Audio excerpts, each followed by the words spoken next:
Hey everybody! Oh, one sec. There we go. Hey everyone! Welcome back to another one of my streams, and welcome to our very first episode of Grand Theft Auto 5. It literally took all day, partially because of the weather, fucking with my equipment, causing power flickers, but it literally took all day yesterday to edit all the highlights and, videos I recorded onto my computer together and everything in just the right way, to upload them correctly in the correct order and everything onto my YouTube channel to be publicized later for Grand Theft Auto 4. The entirety of GTA 4, Lost and Damned, and the Ballad of Gay Tony's up there now, and it's all going to slowly publish over time over the next few days. But yeah, it took all day just like I predicted it would yesterday. With breaks to eat, shower, and other things, amongst other things. And like I said, the weather was fucking with my equipment, but I finally got that done, so we're back on schedule. Or, I got to stay on schedule. I wanted to stream again today, and I am. And the weather's nice, so my power should hopefully not go out. But yeah, this is the opening to Grand Theft Auto 5, like, when it loads up the game. But you only see this on the PS3 and PS4 version now. GTA 5 loads so fast, they even decided to just completely skip the intro we just saw, where it shows the Rockstar Games and Rockstar North logo. With the police sirens and the car being jacked and the machine gun fire. All that is completely cut out now on the PS5 version. So I decided to show a little recording of the PS4 version just to capture this, because this is how the PS3 and PS4 version opened up and loaded in. But, yeah, so I cut it there because, well, the other thing I was going to say is that I'm going to be playing Grand Theft Auto 5 and Grand Theft Auto Online in chronological order. I feel it makes the most sense, and it makes for the best viewing experience in a kind of way. So what we got to do is make a Grand Theft Auto 5 sandwich. Just like that. No, I'm just kidding. Okay, so what do I mean by Grand Theft Auto sandwich? I don't mean an actual sandwich where you eat it. I mean, the way it happened was that, when they first announced this game, they said Grand Theft Auto Online's events would take place before GTA 5. And that was true for the longest time. The intro to GTA Online and the first few sets of missions you do, along with the heists that were released for them, now called the Classic Heists, because there's a lot more now. But the first 5 heists, all that takes place before the Grand Theft Auto 5's actual main storyline, the single-player one. Everything released after, I don't want to say right after that, but the next set of heists that were released after that, many years later, take place after GTA 5's events. The game doesn't explicitly, the game does explicitly tell you this, but only through dialogue and conversation that you hear. You have to pay attention to that. So that being what it is, I'm going to be playing it in that order so it's most coherent. I prepared for this stream ages ago. And I mean ages ago. So check this out. I recorded, this is my PS4 by the way. I recorded a long time ago. I might even say right here. Information. Look at this. This video clip where we're starting. May 6th of 2017. May 6th of 2017. I recorded the intro to Grand Theft Auto Online and the first few missions, story missions and cutscenes leading up to the heists, and the heists themselves. I recorded all of that way back in 2017 in preparation for this stream right here, right now. Yeah, I planned it out that far ahead of time, not even kidding. And I kept holding on to it. Why am I only barely streaming this now? Laziness. Lack of motivation. But I prepped ahead of time, and I kept the videos I knew I was going to stream this eventually one day, so I kept the videos just for today, basically. 2023, holy shit. Here we are. March 15, 2023, and I'm finally going to broadcast these videos that I recorded back in May of 2017, just to stream GTA. Well, just to stream GTA Online's story. It's not as in-depth as the actual single-player story mode, obviously, but, it still ties in, so let's get into it. So this is how you start Grand Theft Auto Online. You literally make a new character. You finish editing and customizing them. Grand Theft Auto 3 had a GTA 5 had a jank-ass character creator. You had to select a set of grandparents and a set of parents, and then mix and match the genetics and the hereditary, like, you had to be like a geneticist. You literally had to choose how much you wanted your character to resemble this grandparent or that grandparent, or how much you wanted them to resemble this parent or that parent, and there wasn't much else you could fucking do in terms of customization. It was the jankiest fucking thing. So I was like, this is too much. Like, I'm not gonna bother with this shit. I literally just got, when I bought Grand Theft Auto 5, I got the collector's edition. So they allowed me to use Misty and Claude from GTA 3. They, as parents, not grandparents, just parents. So I just clicked on them, and I made my male character resemble Claude. I put the resemblance to Claude all the way, so I even named them Claude. And then when I transferred them to PS4, where they improved the character creator, so you can actually adjust facial features a bit more, I messed with that a little bit more to try and make them look a little bit better. But still, in general, GTA Online characters, unless you put a lot of time and effort, which I already didn't want to do after the PS3 fiasco way back then, I didn't want to redo all that again.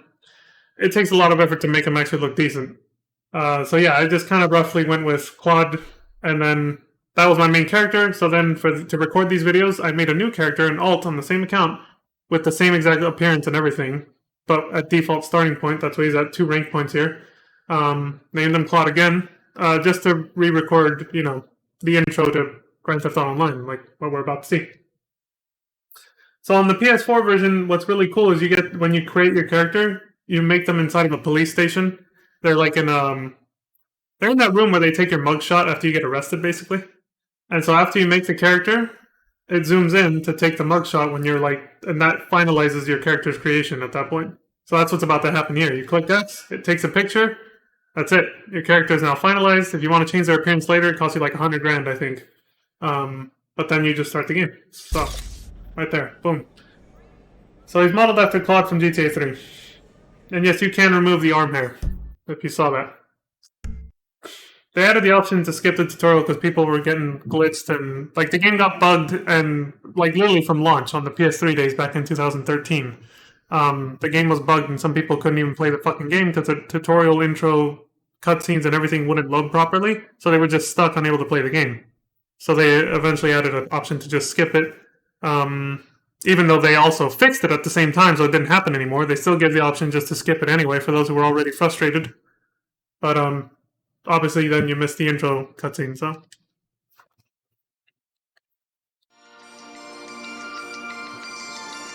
The MCA right off the bat. In Grand Theft Auto Online, you can carry out jobs with or compete against players around the world. It's in the top left of what I'm reading. I wonder what this will look like in PS5 graphics. Take part in jobs including races with your friends, crew members, or others, and check your position on the global leaderboards in-game or on the Rockstar Social Club.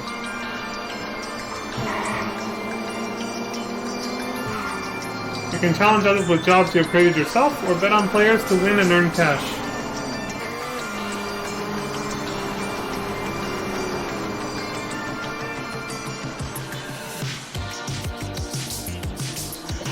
Grand Theft Auto Online.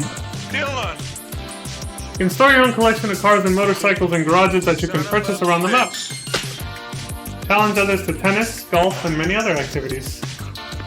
But keep in mind, this is when Grand Theft Auto Online first launched. These are the features available. There's a lot more to do now.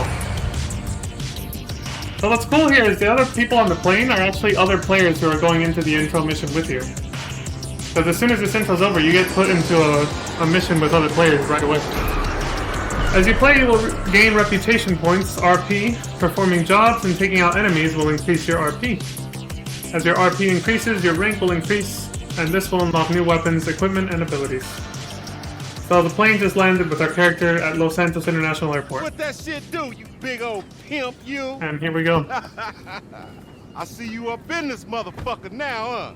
That's what I'm talking about. Come here, holler at your boy. Man, it's good to finally meet you, man. After all that time on Life Invaders, man, we friends in real life now, huh? Look at you, dude. You, smaller than you look in your picture, but... Oh, fuck it, it don't matter. Hey, I heard you wasn't a big talker, right? I said, just probably need to get settled in, got that jet lag, you know? So I got a little gift for you. Welcome to Los Santos. Untraceable. You gotta love that. Who your partner is, pimp? Who your partner is? Son of a bitch. Man, dog, I'm glad you're here, man. It's all kinds of opportunities in Los Santos. I mean, that's if you got the nuts to pull them off.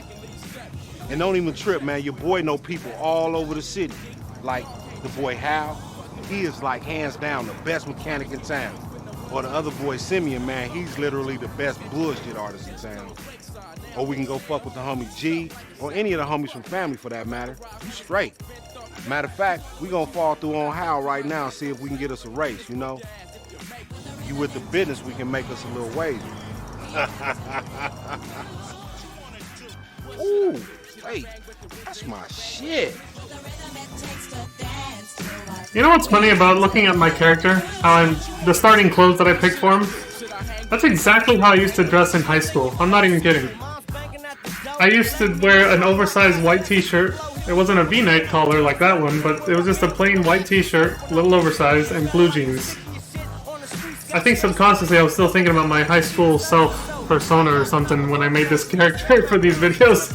I'm pretty sure I dressed him the same way when I first started the game on PS3, even like years before this recording. Because I started playing it on launch in October of 2013, and this recording is May of 2016, 3 years later, so... Yeah, dawg. On PS4. Spot right here. Go post up right there real quick while I make this call. We're gonna get you a car or something to race in, or stare at the back of my shit in, because you're gonna eat my dust, punk. You bastard! Shay. If you're a good sport, you'll receive periodic rewards. Yeah, $2,000 or something. Oh yeah, I had the Facebook sync back then. They don't even have that feature anymore. Yeah, so your character automatically walks into that. I'm not controlling shit yet. See how it says waiting for other players in the bottom right? But I did a little tinkering with my internet settings on my PlayStation to make sure nobody else would be with me for this. So I could just race against Lamar by myself. MTU settings, lower them. Mall or nothing. Nice introduction to Los Santos. ... If you've only seen it on postcards or in TV shows. Takes you along Eclipse Boulevard through Rockford Plaza and past the golf club. Point-to-point race for cars. So yeah, the game forces you... The host is basically no one for this one. I guess it's the game itself hosting it. You get Lamar as an NPC at level 99, yourself at rank 1, and anybody else who can join in these like 20 seconds. And then whether anyone joins or not, it launches the race. So you can't change any of the settings or anything. And then whatever vehicle you pick here will become your personal vehicle for the time being until you find a different one. Basically.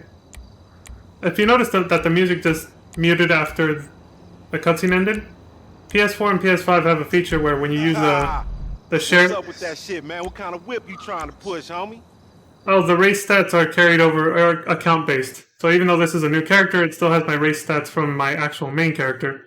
That's why it says 485 wins and 114 lost, even though the character's new. So it's on the same account, so...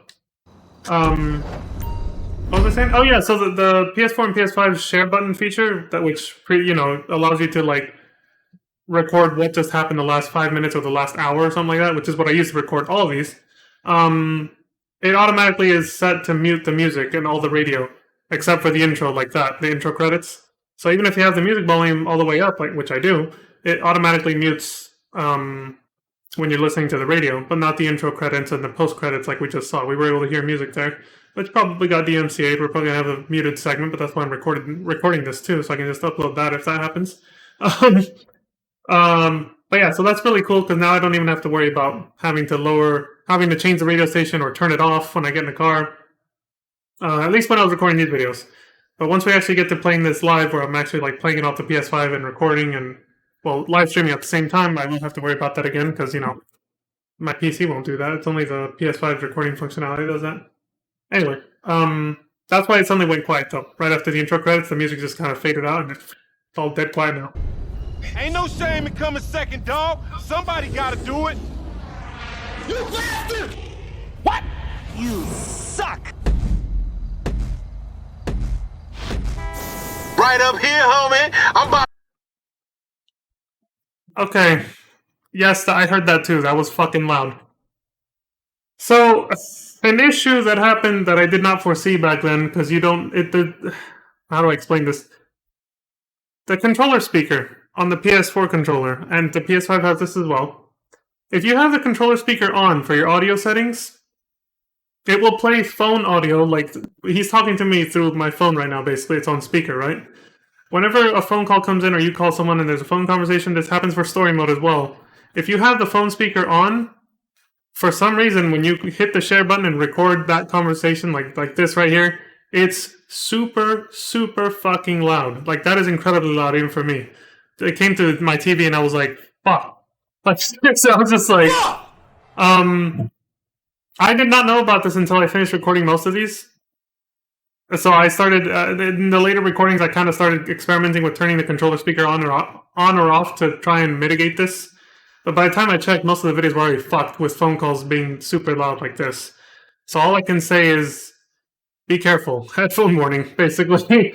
Every time you know that there's a phone call on screen, lower your volume if you don't want to, like, hurt your ears. That's all I can say. I can try to control the game volume on my Streamlabs OBS right now as we go, but it's going to be janky, you know? So I'll do what I can, but even for me, it's fucking loud. I'm going to lower my TV, because that was fucking loud. But yeah, you've been warned. Alright, here we go. Go nice and slow for your bitch ass. Ha! See you later, homie. Aha! Funny shit. Now get back to where your ass belong. You son of a bitch! I'm smoking his ass.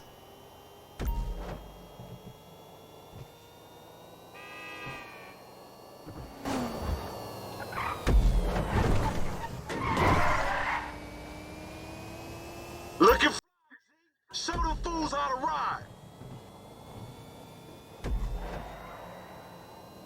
He's slipstreaming me. Saw him on the map, he was right on my ass.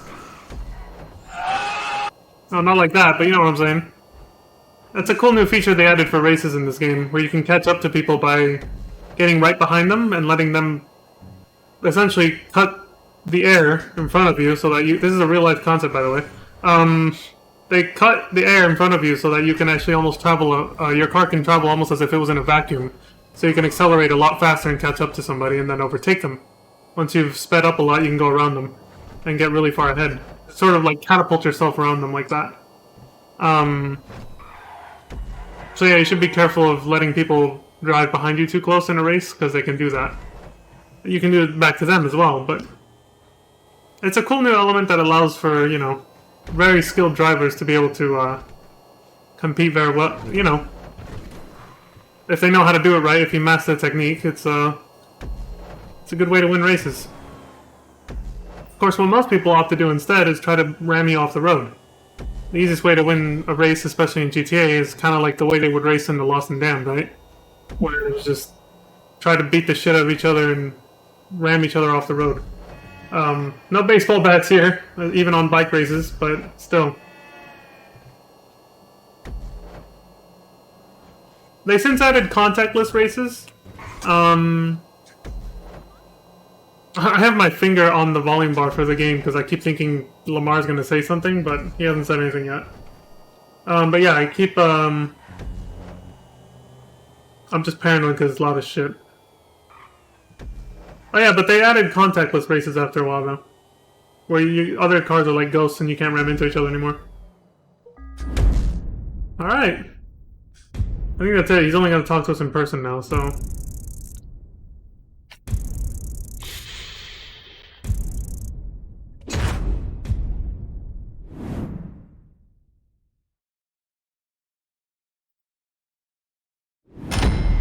Oh yeah! You can make your character do an emote when they win a race, or a deathmatch, or anything competitive. So if it's a team-based game mode, your whole team will do an emote to celebrate winning. A lot of competitive games do that nowadays. GTA Online was one of the first ones I saw that did it way back then, though. But yeah, there's a lot of games that do that now. Including Resident Evil Reverse, right? That came out a few months, well, several months ago now, but still. Like last October or something like that. They have some funny ass emails. You can totally tell they're trying to like rip off Fortnite levels of goofy ass emotes. But yeah, they have emotes for when you win a match in that game. I saw a streamer play it. I'm never touching that game because I don't care for competitive games in general, but you know. That game is also kind of just a travesty on the Resident Evil brand. It's just, I don't know what the hell Capcom's thinking anymore. I'm just like, I'm good. Okay, I'm out. The beauty about recordings, I can fast forward to goddamn loading screens. What the hell happened? Sometimes the connection to the servers... Oh, well, it's because I lowered my MTU settings on my PlayStation when I was recording these so that I wouldn't have to race anybody except Lamar. For that first mission. But that's why that happened. That's why it took forever to load the next cutscene, but here we are. Yeah. Man, if you don't get off my phone with this bullshit. Fuck. Man, some people are so clean. Hey, what that shit do? You trying to make some cheese? My boy Gerald G, he looking for somebody low-key right now, and to be 1,000 with you, I'm thinking you. Look, it's a big exchange of merchandise going down. The Vagos and the Ball Eaters and squash their little, cultural differences or what the fuck ever. Anyway, why don't you slide down there and see if you can shake up the free market economy a little bit and get that cheese. Hey, I'm gonna text you the boy G address. Don't even trip, he's straight. That's my dog. You know we got you.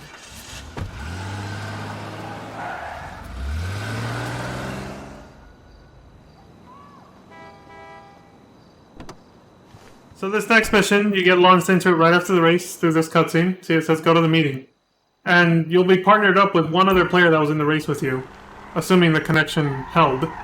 Which for mine, it didn't. There was nobody in that race with me because, you know, I had my MTU settings down. So I'm all alone, there's nobody else here. But you know, they let you do this mission alone as well. It's not that hard. In fact, I'm curious about what happens if you fail it. Like if you die. Because, I don't know what it would do. Would it force you to redo it, or could you just exit the free mode? I don't even know. I don't even see team lives. Like, normally for co-op missions, you get team lives in the bottom right corner. And it'll, you know, if you run out of lives, it fails the mission, you have to start over. That kind of thing. But there's checkpoints even for online missions, just like in the story mode. There's very generous checkpoints for a lot of missions. Well, some of them, not all of them. Most missions in general are pretty short, though. For online. Sometimes they require really long drives, but... Get the drugs. Trying to shake up the free market economy, like he said. Surprise, motherfucker!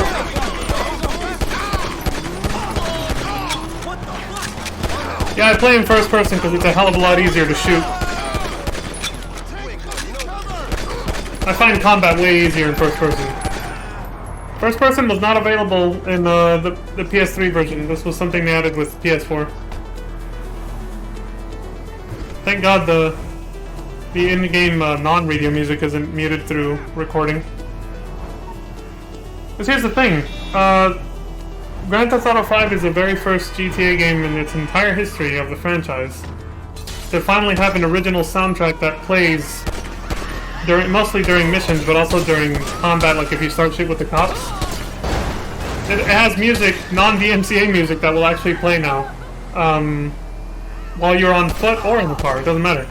So, things can actually feel a little bit more dramatic. I won't have to be playing, you know, this anymore. I still can to make it funny, but it's not necessary anymore, like... See, like, right now, it actually... Did I just kill him with the last shot I had left in my pistol? That was pretty cool. But yeah, so the game has its own soundtrack now, thank God. So things aren't just dead silent during gunfights anymore.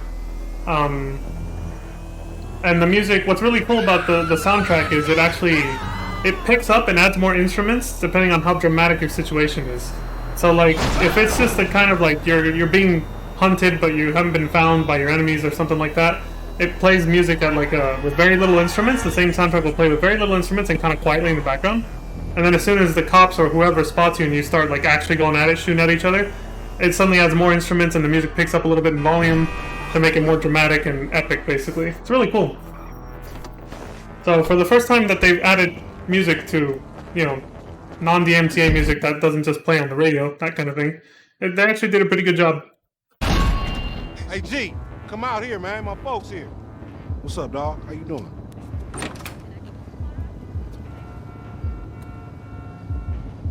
Well, goddamn you, antisocial motherfucker. You gonna speak? See, I told you, y'all gonna get along great. Y'all can take this shit on the road and have your little ventriloquist act going on. Maybe you can stick your hand up his ass. Give him the dope.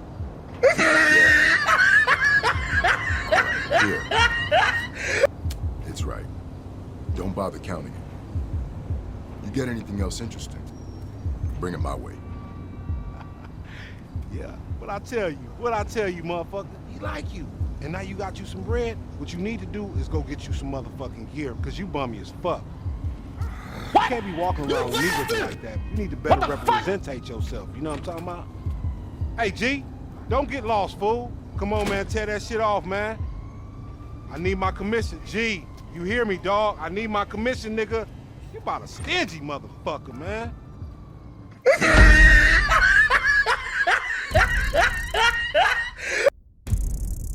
He's like, where's my cut? Where's my finder's fee, man? Or my finder's fee, excuse me. Like, I got you a new homie to work for you. I deserve a little something off that. It was my commission. So far the story is that your character has, I guess, met Lamar through the in-game version of Facebook. The Grand Theft Auto Universe's version of Facebook, which is Life Invader. Y'all chatted up, became friends. He invited you over to Los Santos, and your character, for whatever reason, decided to go to Los Santos and start a new life there as a criminal. Whether or not he or she was a criminal before that, it's up to you. That's up to your headcanon and your original character fanfics or whatever that you want to write. But yeah, that's the story, basically, behind your own character. Met Lamar, came here, Lamar introduced you to Gerald. Now you get missions for Gerald and Lamar once in a while. And as you increase your reputation points and you go up in ranks, you obviously gain a reputation on the streets. And other mission contacts will open up for you, just like in classic Grand Theft Auto fashion. This was the realization and the initial launch of the full-fledged concept of what the developers of Grand Theft Auto 3 first envisioned way back then. Way back in 2001. They came up with this concept, but they only just now for Grand Theft Auto 5 finally decided to implement it. And the way they did it was they split their resources between the story mode. Like, they made two teams. One worked on the story mode for GTA 5, and the other one worked on Grand Theft Auto Online. And there was a bit of crossover and collaboration, of course, because they take place in the same universe. The storyline crosses over the characters. So they started to work together to a certain degree. But for the most part, the mechanics of each game slightly differ because they were made by two mostly different development teams. I figure right now while I'm doing this filler shit, having to get new clothes and all that, it's a good time for me to, ramble about this stuff and how the game started. It's like, why did my eyebrows disappear? Lots of stuff. Or do I not have them? I think this game was janky back in the day. It might still be now, but like when you start a new character, sometimes it's janky. Like, I don't think my character has eyebrows right now. For some reason. But I just went with it. I just rolled with it anyway. What was I saying? Oh yeah, so two different teams worked on it, but essentially this was a realization of a vision they had since 2001, since GTA 3 basically. What if we could make this concept, Grand Theft Auto 3, the classic GTA concept basically, but make it so that a bunch of different people are all playing together in the same city doing the same thing. Working for other criminals and, doing all these missions. My God, that is fucking loud. Let me lower it. That whole thing. And I talked about it way back then when we did GTA 3. I talked about how it's something they always want to do since then. So they actually were thinking about it with Vice City. There was some multiplayer code there, but it never went anywhere. Then San Andreas had more multiplayer code. It was actually more further developed to the point where modders were able to actually unlock it and make it work on private servers. Those private servers might still exist for GTA San Andreas Online. And then Grand Theft Auto 4, as I mentioned, that one had some very bare bones basic multiplayer online functionality. Again, that was probably them just practicing actual online play, how to work with netcode and stuff like that. That was like the prototype. There was even ATMs throughout the city. So it was a prototype for this. In this game, you have a bank account and a wallet, and you can go to ATMs to deposit or withdraw money from your bank account to your wallet. you can tell from all the ATMs in Liberty City and GTA 4 that it was a concept they wanted to do back then, but we're still kind of just hesitant to really go all in, you know? But here they finally said, we're fucking doing it, we're doing it, and this is it. That's what we're watching right now is their first attempt at creating this huge, like, virtual online world of criminals all running around doing what you would do in GTA in the same world. It's pretty cool, honestly. They were like trying to make it like semi like having a second life as a criminal, essentially, like an MMO kind of. It's very stylistically it can resemble an MMO in a lot of ways. But you know, you're a criminal doing, you know, it's not like a fantasy MMO, obviously. It's a crime simulator type of MMO, but still. So stylistically it is, but structurally it's not. Instead, they decided to opt for going for using cloud computing technology, which was fairly new back then. So they use the cloud to save your data and create instances for missions. The missions are downloaded from the cloud every time you want to do them, instead of being just stored on your hard drive the whole time. Your apartment and housing is all stored on the cloud, tied to your social club account, which connects to your PlayStation or Xbox Live account, your PlayStation Network or Xbox Live account. That kind of thing. So unlike a traditional MMO, everybody can have a house because it's all instanced. Yeah, I'm looking at you, FF14 devs. That's why people are begging for instance housing on that game. Anyway, yeah. So they were like, yeah, let's do this with the cloud computing. Let's see how it goes. Well, it went better than expected because they stopped releasing new GTA games from how profitable this turned out to be for the past 10 fucking years. We're in 2023 and there hasn't been a new GTA game at all. In fact, Rockstar hasn't released a single game except for Red Dead Redemption 2 since 2013. So, yeah, Grand Theft Auto Online was an immeasurable, like, humongous success, even more than they thought it was going to be when they made it. Go figure. Anyway, let me lower the volume so that Lamar can talk without blowing out her eardrums. OLD, if you need to get some cheese real quick, fuck with me. We got licks all over town just waiting to get hit. Just walk in with the blam blam and point it at the fool behind the counter. He gonna break bread. And they insured, don't nobody give a fuck no way. It's all good. I've been peeping this one spot that been making a gang of bread. You down with that shit? One of the homies gonna meet you at the store to help you knock that motherfucker over.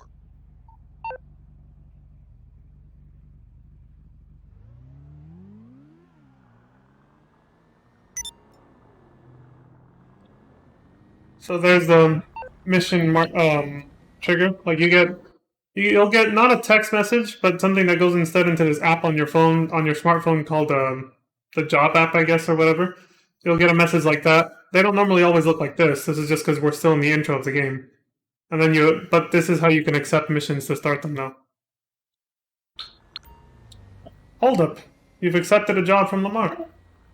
And there it is. It's on your map now. Go to the store. You'll be invited onto jobs by contacts and other players via your phone. Sounds like what I just explained, yeah. Because we do everything on smartphones nowadays. That hasn't changed in the past 10 years. It's actually only gotten more, it's become more true, I guess. We really do everything now on our smartphones. Stores that can be held up are marked on the radar with the little store icon, I guess, or a little basket icon. I don't know what that is. You can see it on the radar there, the bottom left. Threaten the store clerk with a weapon to steal from the cash register. See, what's really cool about this, again, to add to the immersion of it, if you have a microphone set up, you can actually yell at the dude to scare him into giving you shit faster. Even if you have all the money in the world, which I kind of do. I have way more than this now, but you can only buy so many snacks to refill your health or whatever before they actually run out, and then you have to go to a different store to buy more. It's kind of annoying, but immersion. The store's out of stock. Which, honestly, I feel like stores wouldn't run out of stock for anything that quickly. I think you could definitely buy more than that in real life before they're out of candy and fucking, you know, beer, which is pisswasser. But whatever. Okay, now we bought our shit. We're holding them up. Freeze, motherfucker! See the intimidation bar on the bottom right? It says, shout through your headset to make the store clerk fill the bag with cash faster. If you don't have a headset, or if you'd rather just not speak and then have everybody hear you threatening the store clerk, because yes, the whole lobby will hear that. You can just shoot the back and that'll scare him too. Just don't kill him though, or else you won't get all the money. Surprise, motherfucker. Son of a bitch! There goes a family vacation. I just killed him for fun because I'm an asshole. You can also just kill him and then break the shoot the cash register open yourself and then get the money that way as well. This is just talking about, we know how wanted levels work. The only difference here is that now you don't get a search zone like in GTA 4, but rather your whole radar will flash when you're when the cops know where you are. It stops flashing like right now when they don't know, and they get these cones of vision like Metal Gear Solid style, you know. And you have to stay out of the cones of vision, and for a very long time actually, for your wanted level to go away. And how long you have to stay out of it depends on how high your wanted level is too. But you know, if you get spotted again, that happens, and then you know, the chase is back on. For the tutorial, they made it reset to 2, and then afterwards, then I actually lost them. The higher the wanted level is before you actually like.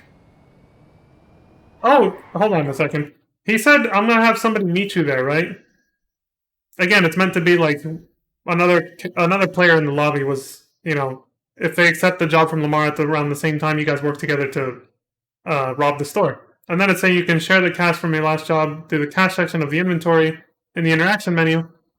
However, I think that feature has since been removed because too many people were finding exploits through that to glitch money and duplicate money or something like that, or just... I think it's because the PS3 days, there was a lot of hackers who were able to like literally just generate money with like cheat engines and mods like that. So, and then share it with people. Just random people in the lobby, so they took that feature out eventually as a hotfix for that. But that was the thing you could do back then. You might still be able to do that now, but it only allows you to share cash from like the store you just robbed, not from your entire bank account. Whereas before you could actually like give people just money for literally from your bank account. I think you could just literally give them money if you wanted to. Something like that, I can't remember. Things have changed. Snacks can be purchased from stores, which I did that, to replenish your health. They're stored in your inventory. This is a very cool thing because when you first start the game, Grand Theft Auto Online, your health is that of like an NPC. You know how quickly I was able to kill people in GTA 4 like NPCs, and in this game they die in a few shots, just a few shots and they're dead, right? That's you when you first start this game at rank 1. Every 10 ranks, your maximum health increases by 10 to 20%, I believe. And only once you reach rank 100, which can take a while, do you have the absolute maximum health that you're ever going to have. Hello! And that's when your health kind of matches the main characters from the story mode, where you don't just die in like 2 shots. You actually have, you know... Your body armor, unfortunately, stays at the same cap that it was when you... For this, not for single player. For Grand Theft Auto Online, your body armor will stay at the... Like, it's gone in 2 shots, which is like your health when you first start. That never upgrades, sadly. That doesn't go up with rank, it's just always just going to be like protect you from 2 shots and then the rest you have to worry about your health. However, in this game, if your health goes below 50%, if you manage to find cover somewhere, they kind of made it like Call of Duty or Gears of War, most shooters nowadays, where if you stay behind cover or just stay out of the line of fire for a while, your character will automatically regen their health. However, it's only up to 50% of your health bar in this game. Whereas Call of Duty and those other games, you regen completely if you manage to not get shot for a while. But this game, it's only 50%. The other 50% you'll have to eat snacks like the game just said, or find a health pack. Alright, let me... Oh good, I never raised the volume again on the game. So we can listen to this without blowing out our eardrums. Hello, my friend Lamar told me to call you. He said you were something of a big shot, only with a very inadequate sense of style. Maybe you should improve yourself with a fine car. I've got a friend at Los Santos Customs who can help you out, for sure. Go to Los Santos Customs. Steal vehicle to use as your own. This vehicle will be available to you in future online sessions since you have fitted a tracker, or once you have fitted a tracker in Los Santos Customs. I still have the car from the race, which is actually not bad for a beginner vehicle when you first start the game and don't have access to a lot of money to buy like a premium vehicle from a website. Or if you just don't get lucky with car spawns and can't find a better one out here on the street. But yeah, something in order to sort of reflect your progress with your rank and money, they don't let, even if you find like a high-end car like an Infernus or something like that driving around. I don't even know if the Infernus is in this game. I think it is, but if you find like a supercar, it'll say this car is too high-end, it already has a tracker. The NPC owner of that car basically already has a tracker on it, so you can't claim it for your own. That was just their way of making sure that, you know, you don't just make a new level 1 character and suddenly you have like one of the fastest cars in the game because you know where it spawns. It's like, no. If you want the high-end vehicles, you have to buy them off a website. Yeah, other players on the radar are shown by white blips. There are none for me, but... Whatever you want, he'll pick up the tab this one time. Hold on. He said something unique here. I forgot to raise the game volume back up. Simeon said he'd spot you. Whatever you want, he'll pick up the tab this one time. So yeah, Simeon's gonna pay for whatever we put here just this one time. Because right now we're broke as fuck. Or supposed to be. But characters share bank account on the same account. You can have 2 characters. There was originally 6 slots. 6 character slots on the PS3 version, but they never unlocked the other 4 slots ever. And now for PS4 and PS5, there's only 2 slots and that's it. For some reason, they don't want to allow people to have a bunch of alts, I guess. I don't know why, but yeah. But between the 2 character slots, you can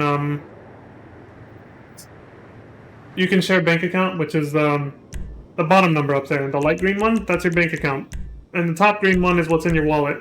That's stored on that character only, basically. If you're going to delete a character, make sure to put their money in the bank account before you do that. Otherwise, you lose that money forever. So yeah, we put a tracker on it, so this is now our personal vehicle. Whenever we start a mission, we can start with this car if we want to. You can choose any personal vehicle you own to spawn at the beginning of any mission, so you have a ride immediately. You don't have to go jack a car. And you can buy insurance for your vehicle, so if it gets blown up, which it likely will be, because other players will likely blow up your car whenever they feel like it, because who cares? They're just going to be like, yeah, fuck that guy. This game was literally, the free mode is literally built for trolls and PvPers, and that's all they do to this day, is just constantly kill each other mindlessly for no reason. To this day, that hasn't stopped. 10 years now of just, that's like the meta, that's all people tend to do. It's very like, I think the community actually, the section of the community that actually does other things in this game, like actual missions, races and other stuff, is actually probably very small and niche compared to all the people that just run around in free mode and do the same shit as GTA 4 Online, which is just kill each other mindlessly over and over for no reason. Yeah, so outside of playing with my friends, I didn't really play because that's all people did. That's all randoms would usually do. And it would take a while to actually find people sometimes for co-op missions because of that. It's not too bad though, because there are a lot of people playing, but in free mode, yeah, you're gonna get trolled, is what I'm saying. My point was, you're gonna get trolled in free mode, so you better get insurance for your car, otherwise if it gets blown up, that's it. You lost your car, you don't have a personal vehicle anymore, go get a new one. But if you have insurance, you can respawn your car infinite number of times. If you blow it up yourself, or accidentally, or on purpose, you have to pay for it. Otherwise, the person who destroyed it pays for your vehicle's respawn. Alright, Gerald sent us a text and he says, I need to see how your gun skills are before I can have you doing jobs for me. Head over to Cypress Flats and prove your worth. Well, what's he gonna have us do?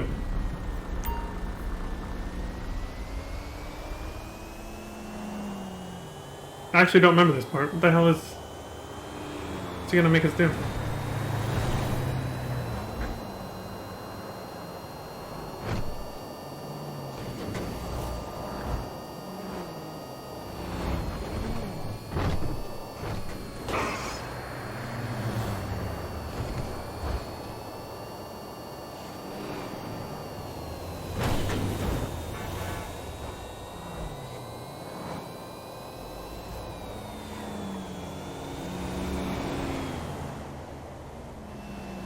I think it's like one last co-op mission, and then what he's sending us to do is the last co-op mission for like the intro of this game, and then after that you're finally let loose in free mode to do whatever you want. And you can wait for new jobs to be sent to your phone and do them then, or just stick around in free mode. The very first thing I did back in 2013 when this game launched was I robbed all the stores. I made a private lobby for myself, and I went around to every store in the city and robbed every single one. And the ones outside the city, up north. says you're now on your own to trigger or join jobs. You can start jobs in various ways. Walk into blue triggers like this. Select from online jobs in the pause menu. Select quick jobs on your phone or press square when hovering over a job in the pause menu map. There's a lot of ways to start missions now, basically. When you enter a trigger, you can choose to join a job or host a job. Join will look for other jobs of the same type to join, and host will set up a new job for others to join.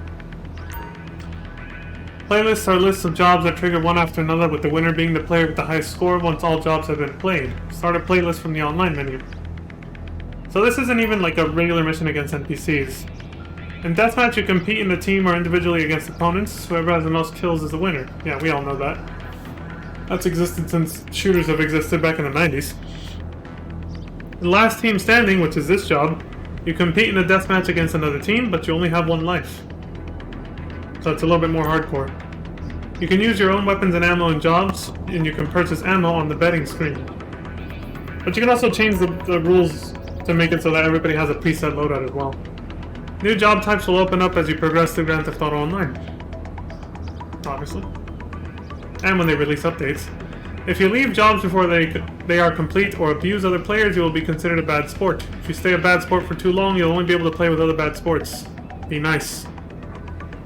They don't lock you out for 30 minutes like Duty Finder in FF14 does, but they will start only matching you with other people who like to quit or grief others. So then it's going to be a lot harder for you to find anybody like competent and good to play with, basically. You don't have to do this though, you can just quit out and that's it. That's the end of the Grand Theft Auto Online tutorial at this point. So now there's a bunch of icons on the map for content that they've added ever since the launch that you can access right away as soon as you start playing, once you finish the tutorial like I just did. That's what those other symbols are now, the little green and orange ones. Bunch of new content they've added since then. Nothing to do with the original game, basically. Those are the blue markers. So that's the intro. Done.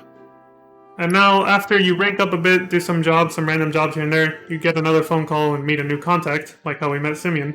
I think he calls us one more time about something else, though. Again, headphone warning for the phone calls. I'm gonna have my mouse over the game volume. So at this point, I only pretty much filmed... I only recorded phone conversations, text messages like this that revolve around the story progression, and missions that revolve around the story as well. So Gerald says, "Hey man, I've got something I really need you to do. I'll be sending you through info on a special van I need you to get. Do not let me down." Turning down the volume. You there? Hey man, y'all ain't the first person I come to, or the second, or the sixth. But Opportunity's knocking right now, and Opportunity's name is LD. Come on over to Benny's Original Motor Works and I'll lay it out for you. Dylan! So that's for an expansion pack mission. Lamar Davis in yellow like that. That's for something called the Lowrider update, which came out after... I think it was one of the first few things that came out after the heists. There was the VIP update, and then there was this, which is... It's just another branch of story missions, kind of like the heists themselves. But that was not why I was recording this. I was recording because of the text message that Gerald said. The one that he told us he wanted to steal a special van. So shortly after you get this text, you should get a job from Gerald, which is what I'm waiting on right here. But I think I cut the recording here and then just waited till the job came in. Yeah, I did. On the next one, on the next little video. And, well, I'll just wait there. So I went back to town. I modified my car a little bit while waiting, and then I finally got it. So that text message is related to this mission here. It's called Methed Up. Like saying messed up, but with a list. But it's actually talking about meth, like methamphetamine. Go figure.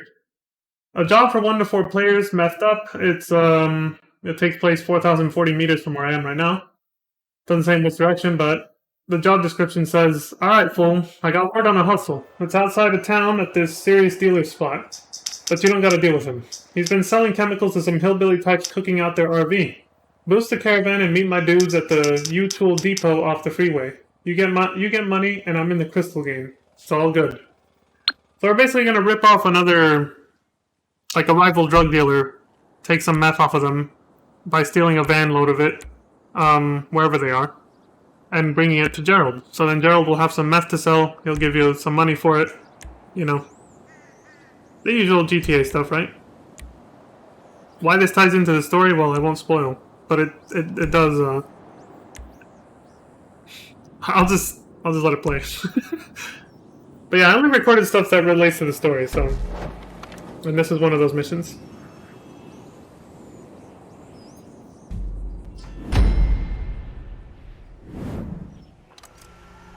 I'm gonna steal the RV. It's all the way out in the desert, so I skipped the drive. An easy way to skip the drive when you start a mission like this, your whole team kills themselves and retries. And it'll take you to the starting point for the actual starting point for that mission if you had started it from like the pause screen instead of through a text message like this. And you start way closer. So at first I started driving over there, then I regretted it because I realized how far away it was. 3.20 miles. Which you'd think is not that far, but it actually kind of is. So at this point I was like, wait, no, fuck this. So I stopped recording, and then I decided to, you know, relaunch the mission from a lot closer, or just kill myself and retry to spawn a lot closer to the objective, which is here. It's nighttime now by the time I did this, but... What's cool is all the weapons that came out with the expansion packs and stuff, you could buy them right away. You didn't have to rank up for them. The classic weapons that came with the game when you first start playing it, the vanilla game, you have to reach a certain rank to be allowed to buy certain weapons, like assault rifles and stuff. The assault rifle you see me using here is one that is from a DLC expansion pack, which was free. All the DLC expansion packs are free now since they make so much money from the Shark Card microtransactions. So I bought it using the enormous bank account info, or the enormous amount of funds I have in my bank account. So I gave myself a huge edge for doing like an early game mission with an assault rifle like this. It's kind of overpowered. That's the only reason I was able to do this alone. Otherwise, you get pretty much destroyed pretty quickly with weak-ass weaponry. Even like this, if you're alone at a low rank, you have to be careful. You can still get overwhelmed easily, because your max health is very low when you first start, like I said earlier.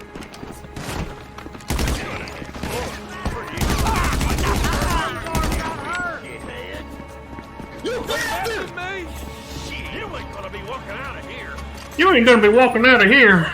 Oh, shit!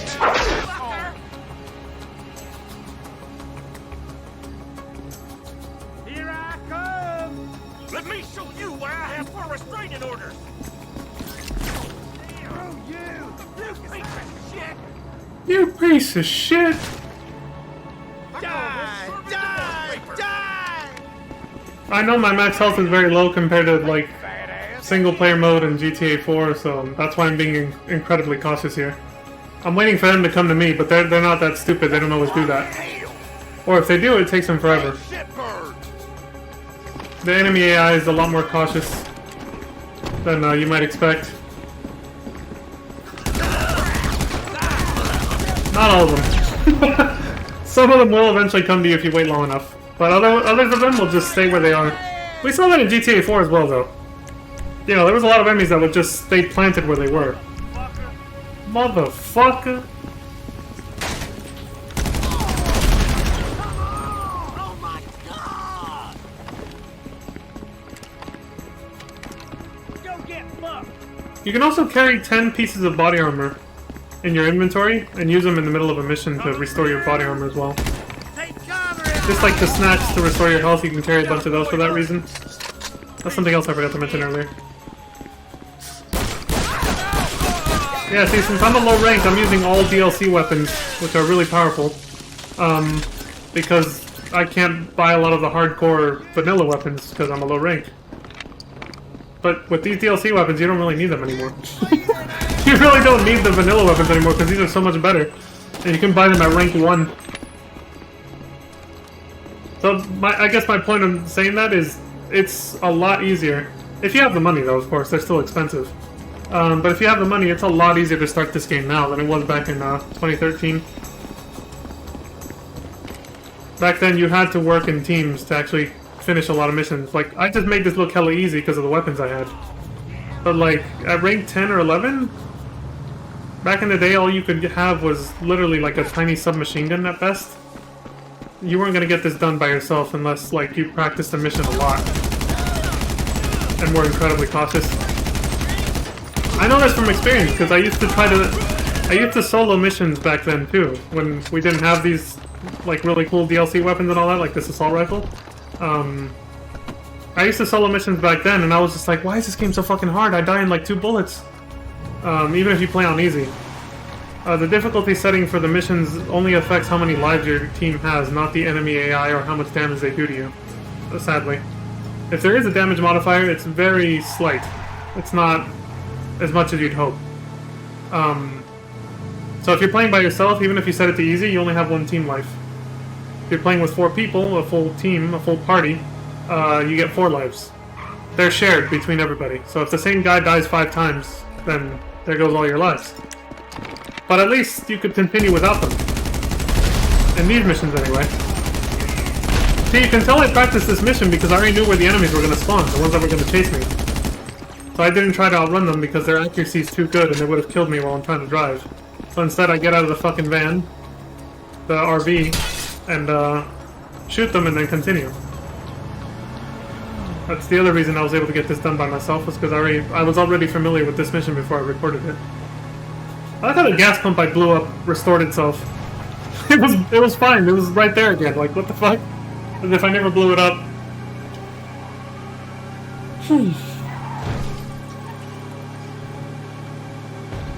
But yeah, it's a lot harder to solo missions like this now than it was back then when there wasn't a lot of weapons to choose from.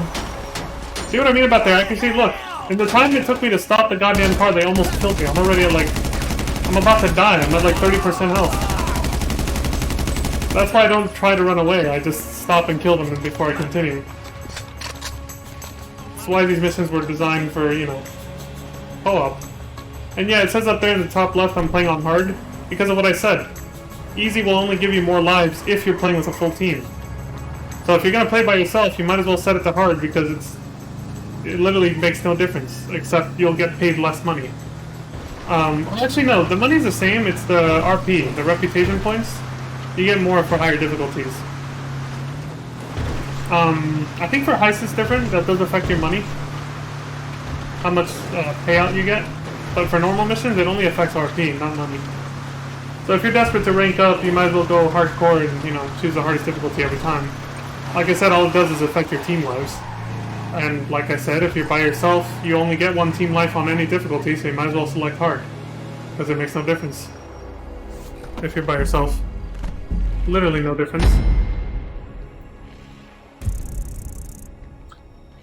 Job points is just to keep track of who's contributing the most. I don't know how the game determines it, but the game determines who's putting in the most work out of your entire team. And that's what JP is, job points. You can buy armor and ammo in the mission complete screen, like that. And then you can vote with your team on another mission, not necessarily a co-op mission. They can also like sometimes put like races or death matches, just to keep doing stuff unless you want to go back to free mode. I go back to free mode to continue the story, wait for another phone call and a new contact. Just like in Grand Theft Auto 4, essentially. There it is. Gerald says, "Hey, fool, well done on that job. I'll catch up with you soon." They almost always send a text message to follow up after you complete a mission for them. Give you some closure. Kind of like the phone calls at the end of missions in Grand Theft Auto 4, which I thought was really neat. Jesus, the phone is fucking loud. I don't know when I figured out that it was doing this, and then I actually turned off the controller speaker. I don't think I'd do that for a while, so... Again, sorry headphone users. It's loud even for me, and I'm not even on headphones. Excuse me. What was this video? I think I was still just waiting for like a phone call or something. I'll fast forward through certain segments. Yeah, I'm literally just sitting here waiting. Oh, there it is. Some phone calls will trigger cutscenes. These are only early game. This doesn't happen often.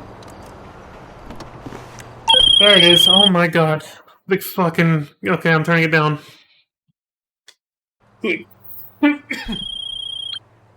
Hello, my boy.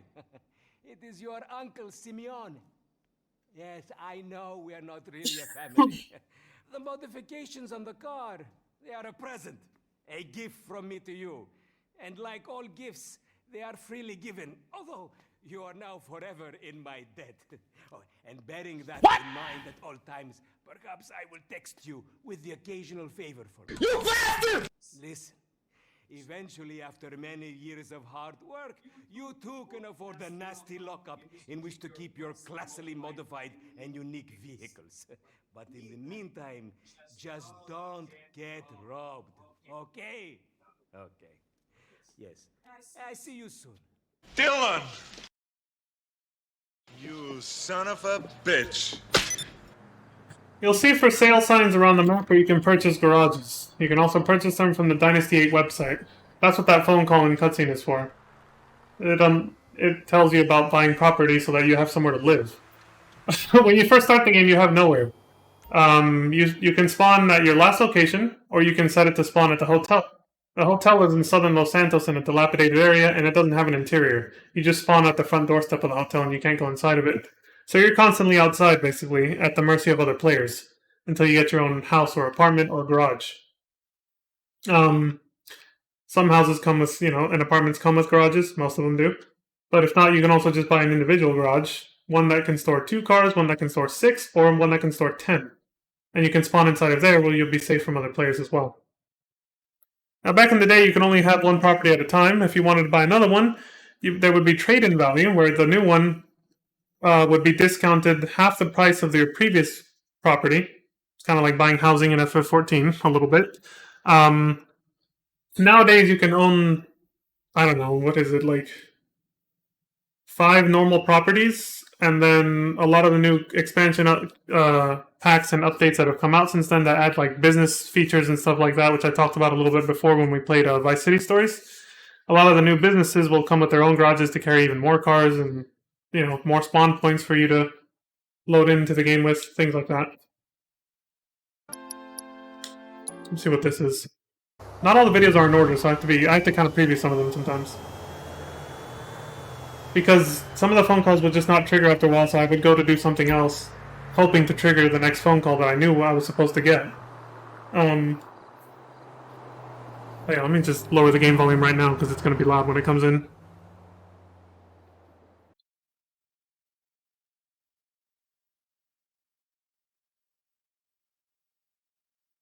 That sign back there said, "Hell awaits," and then at the bottom it says, a big black sign with the red letters. It said, "Hell awaits," and then it said, "For those who are having fun," or something like that. The usual Christian nonsense, I guess.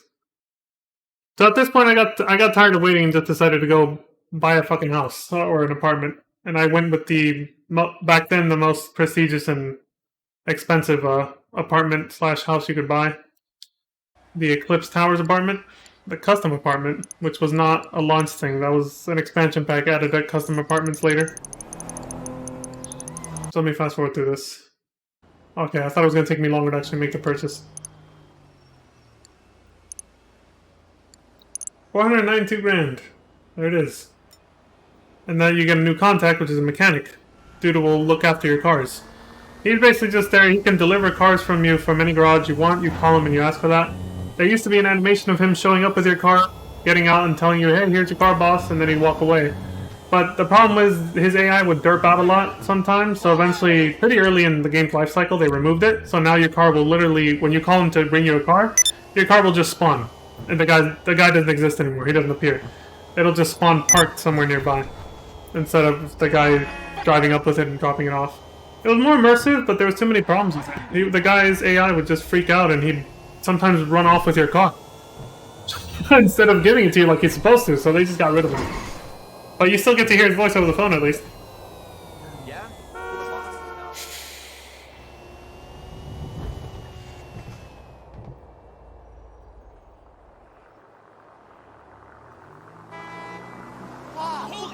Shit!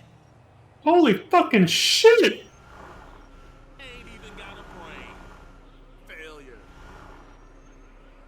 So this is the place. Damn! I think I'm probably gonna park inside to show the interior. Yeah, trying to remember what I was doing back then, but I was hesitant because I'm still waiting for a phone call. I'm like, what the hell? This is where it tells you about the tutorial stuff. Here you can store vehicles in the garage, yada yada. Your mechanic costs you $50 a day. which $50 is literally chump change. You don't even feel that. You make so much more. You can make more than $50 just from killing a random person on the street. It doesn't matter. But yeah, you can still watch television. There's TV programs just like there was in GTA 4. The same TV shows that are in GTA 5 are available online. There's also CCTV, security cameras to look at the outside of your apartment to see if anybody's lurking, trying to spawn camp you or something. And yeah, obviously you can spawn in here or somewhere else. Your last location if you want. You can set that in the interaction menu. Most people have it set so that they spawn in their apartment where they're safe. They won't just get killed immediately. But it also, you know, it's kind of like old school GTA style. You always, when you load up your game, you're always at your safe house. You can do various roleplay things like drink wine, drink green juice, which I actually just did in real life. I drink a kale smoothie. I'm pretty sure the green juice is meant to be that. Like a kale smoothie sort of thing for health freaks. You can drink, some apartments come with whiskey as well. So you can get really drunk. And every single apartment that I know, at least that I know of, has a bong where you can smoke weed and get high. And you can pass out from drinking and from smoking weed, but it takes a lot more weed than it takes alcohol to make yourself pass out. And when you pass out, you spawn somewhere random, just like when you would pass out from drinking in the Ballad of Gay Tony in GTA 4. Anyway, still waiting on that phone call. I'm fast forwarding now. I shouldn't have fast forwarded that fast. There we go, hold on. Okay, here it comes. I'm gonna lower the game volume again because it's probably gonna be loud. Jesus! Hey, you like the new car? I have an opportunity you may be interested in. I have a list of vehicles that my contacts would like to get a hold of. You find the cars and bring them to me at the docks, and I will make it worth your while. I'll text you the details. All you need to do is get your dad or uncle to write a check for $10. Send.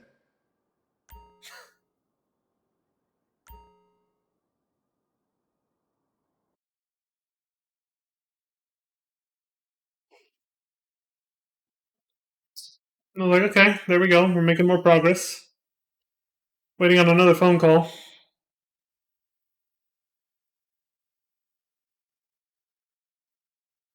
I got 30. 30 times speed. Oh, here we go. I left the apartment to see if it would trigger, and it did. Hey there, you don't know me, but I know you. Your name keeps cropping up all over every police report and Gangsters Bleed I'm reading. You've been making something of a name for yourself in our pleasant community of reprobates. I've got some business opportunities I'd like to discuss with you. If you're interested, swing by my house in Murrieta Heights. Oh, and, come alone, please. Lester is now a contact you can go and visit. He's marked with L on the radar. This is more story progression. On my way to this Prop 208 rally. I'm trying to get my fucking snort on. I'm trying to get my fucking snort on. Talking about coke? Let's see what this is. You guys probably didn't hear that. I forgot to raise the volume back up again. But he's like, I'm trying to get my coke on. Or my snort on. That random dude that was talking just now. But at this point, I guess I went to do something else. Maybe a couple days passed or something, and then I came back to record more story stuff on this character. So now I'm driving over to Lester's place to meet him. The story progression, technically it's optional, but you'll lock yourself out of features if you don't do it. Like for the longest time, when I first started this game years before this recording, I avoided talking to Lester because I heard a rumor, and it was true, that once you talk to him, you unlock bounties, which we're about to see in the cutscene. If you didn't talk to him before that, nobody could put a bounty on you. Not even NPCs, which is a thing. If you jack cars, sometimes you'll get a bounty put on you by an NPC, and then other players can try to kill you for the money. But also, other players can put a bounty on you as well. But yeah, if you never went to talk to him, if you never did this cutscene that we're about to see, that couldn't happen. So me and my nephew were just like, we never did that, so we never had to worry about people putting bounties on us, and it was pretty cool. We could just run around and do whatever. But once Heist came out, I was forced to actually do these little story cutscenes that I'm showing, because the only way to unlock Heists was to actually do this. That's why I like to still call it story progression, because you have to do things in a sequence, like a story, like the single player mode, to unlock new content. But not all the content is locked behind these cutscenes. It's not as linear. Unlocking content is nowhere near as linear in this game as it is in like Final Fantasy 14 or something like that. It's more like a traditional MMO, like World of Warcraft or something else, where it's like the content is just there. And you can unlock it once you qualify for it in terms of like your level, your rank, your gear, and all that stuff, not through story progression necessarily. I don't know why I hit that button. There we go.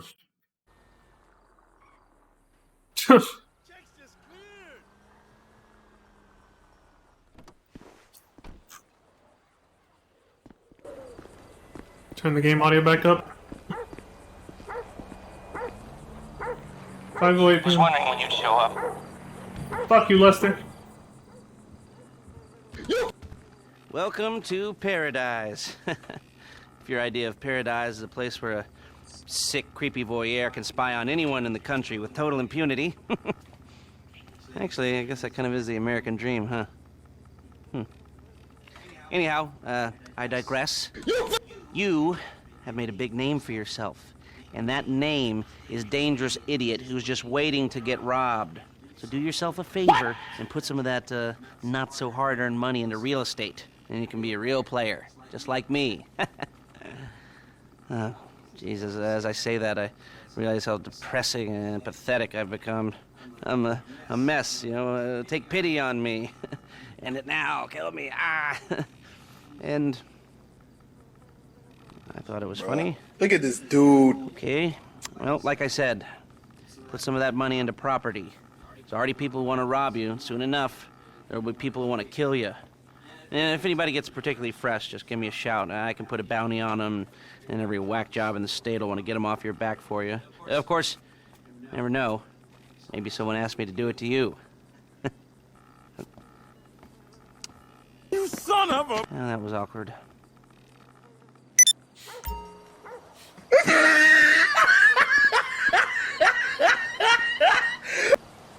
So yeah, you can place a bounty on another player's head and they can do it to you now. And it tells everybody in the lobby, so they can go kill him or whatever. You can also kill him yourself and get your own money back. So that's the thing. Every conversation, every cutscene is going to be awkward because your character is like Claude from GTA 3, totally silent. So they're naturally incredibly awkward. But the writers embrace this, and they make the cutscenes to reflect that awkwardness, like right now. The game is self-aware. Like, you were just like, well, that was awkward. Because nobody knows what the hell your character's thinking, because your character never says anything. They can't talk. They don't give them a voice. Because they want the character to be your own. It's like what I said before, it's like a roleplay thing. Like they do with, like it did with Claude in GTA 3, but, you know, they also, and Nintendo does it with Link from Zelda. He has a voice. He can yell and stuff, but he never talks. Because they want the personality of Link to reflect your own. Like a role-playing game. This is no different. So Claude was no different in GTA 3. That was the design concept behind it, really. Might be another phone call, so headphone warning. I won't know until I, well, let me just fast forward and then we'll know.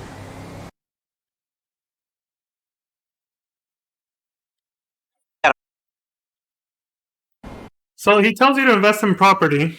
Now, mind you, this was available on launch. The reason he's telling you to invest in property was for the upcoming heists.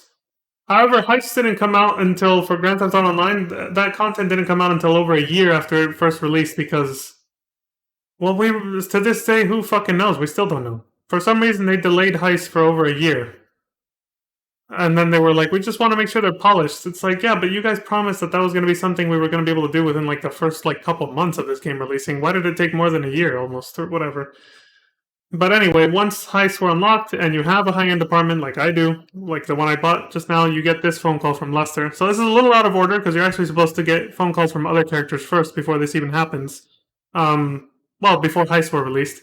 But I just went ahead and showed it now. So yeah, headphone warning. Let me lower the volume.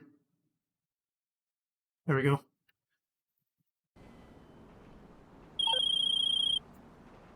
Look, we need to talk. I've got a proposition that might be mutually advantageous. Come to my warehouse off the freeway. We'll discuss it. So now you go see Lester at his warehouse. So yeah, this cutscene is supposed to be for later, when you so So I think I'll cut it here and I'll come back to this because there's other cutscenes that are technically supposed to be before this happens. But the phone calls for those cutscenes took a while to trigger, so I actually did them on a different character when I was just dicking around. I made an alt to replace this one once I finished recording everything. So it's a little bit further up because I wanted to re-record with that alt to see the differences in the cutscenes, because some of the cutscenes and dialogue are actually different if you're playing a male or female character. And I ended up recording the phone call for the other story stuff before the heist with that character. At least one of the phone calls. I think it's in this clip right here. I'm gonna keep the volume on the game low just because the phone, you know, it's loud. The advantageous. So this is the warehouse thing again. Maybe it was... That's the intro. This is something else, right?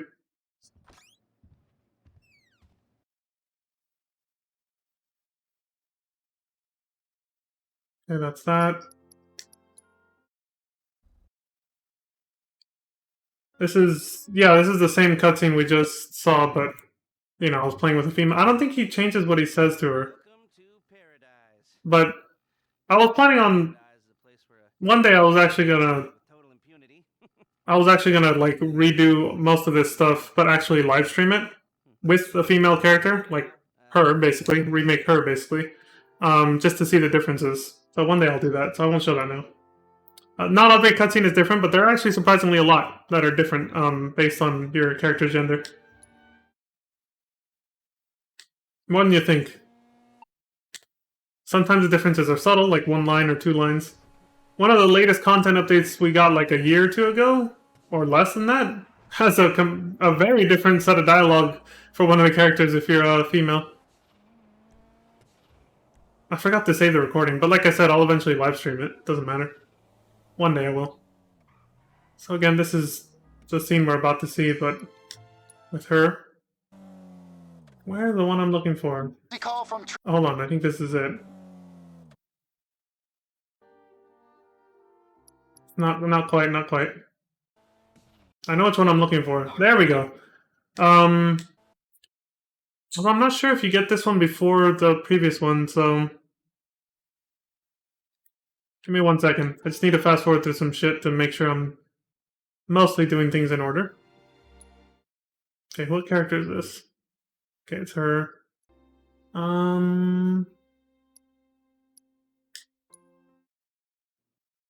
No, at this point it's all the heist stuff. Did I skip over a video? I'm looking for one that I know I literally saw it this morning. So not this one. Must have been one of these. Okay, there's 2 phone calls that I know, and there's that one, okay. And then this should lead to that other cutscene, right? Okay, yeah, so these 2 first, then come back for this one. And then what is this? Oh, okay. See, I lost my spot. I got them right here. Alright, cool. The phone call for this is the issue. It's the one that I couldn't record. So that'll be, I think, in this clip. Just trying to remind myself. Nope, not there. I think it might have been this one. Yep, it's that one. Okay. That video clip will be, let's say, 1 minute. It's up there. And it'll be right before this video. Okay, cool.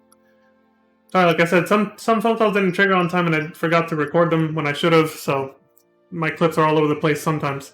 It's only for this beginning portion. Once we get to the heist, everything is linear and works out just fine. So, pardon the technicality there. Okay, so this was the warehouse thing, right? Yeah, so we'll come back to that in a sec. Because technically that's supposed to happen after these next ones. These next few.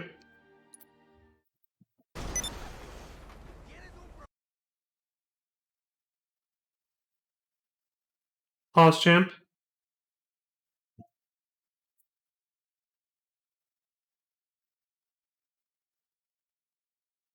Literally pause champing. Back then, waiting for phone calls. It takes a while sometimes. Glad we have fast forward. Imagine if I was doing this live. How much we'd have to just sit here and wait.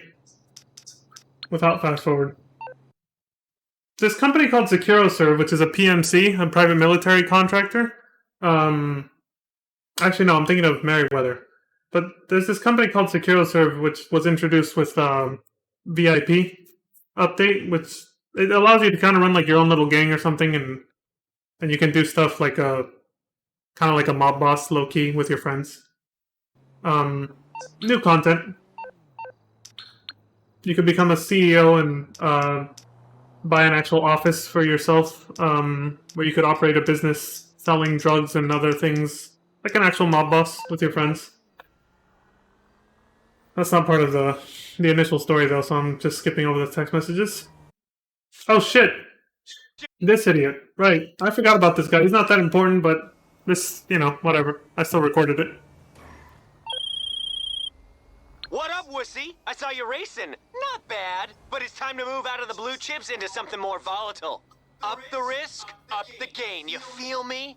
I'm talking parachuting. San Andreas is full of totally rad jump spots, so crank it up a notch. Dominator out. So that unlocks parachuting, just like in the Ballad of Gay Tony. There's different spots around the city or on the map where you can go base jumping or jump out of a helicopter. In this case, they're just jobs that you can do with other players for fun. It's neither a race or a deathmatch kind of thing. You literally just parachute. I think your score is how many of the little rings you go through in the air before you land, and how pinpoint you land to where you're supposed to, the target landing zone. And that's what decides how many points you get, and the one with the player with the highest points wins the match. That's pretty much it. A very low-key PvP mode. It's like indirectly competitive, essentially, mostly for fun. Oh shit. These guys are actually an important part of the story. And single player, they're in there as well. This is the PMC I was talking about. Merryweather, private military contractor, Merryweather. I think they're based off of Blackwater or something in real life, I don't know. Call from Merryweather Security Consulting. We're expanding our domestic operation and want you to be aware of our exciting new munitions delivery service. Anytime, anywhere, your Second Amendment rights are just a phone call away. Simply dial this number, pay a fee, and one of our agents will deliver ammunition straight to you. More services will be available shortly, so watch this space.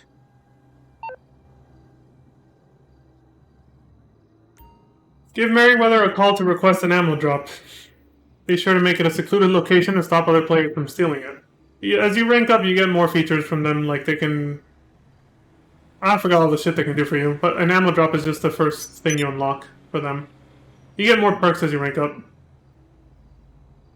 From Merryweather. They will stop supporting you if you attack their bases, which some missions make you do. If you attack them. Some missions are set up for you to attack them, and if you do those missions, then there's a cooldown on when you can use those perks, because they're like, well, fuck you, because you keep attacking us. They might have removed that by now, I don't know. But that used to be a thing. Like, if you'd call them after fucking with them, they would literally just be like, sorry, but, you're on our blacklist right now. We can't help you, because you're being a bitch to us, basically. Anyway, here's the next actual, story phone call.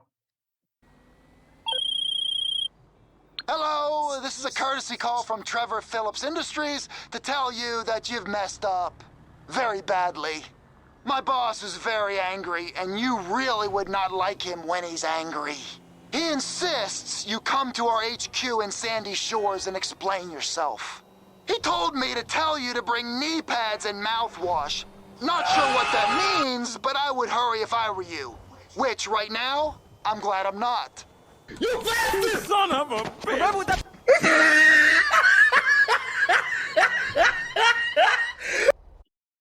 TP Industries, Trevor Phillips Industries, the capital T is marked on the map.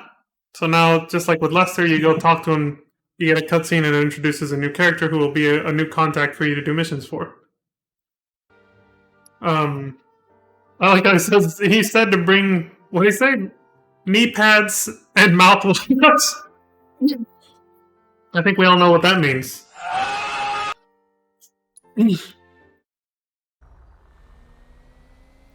So this clip was right after. I'm driving out over there to meet the guy who's pissed off at me. It's been a while, so it's a little disconnected at this point, but this is the guy who we stole the meth from, if you recognize the area we're driving out to. For Gerald, when we stole the RV for him, this is the guy, and he's pissed. That's what he's pissed off about. That's what Ron is talking about, that you pissed off the wrong person or that you messed up. Trevor here is pissed off that we stole the meth from him.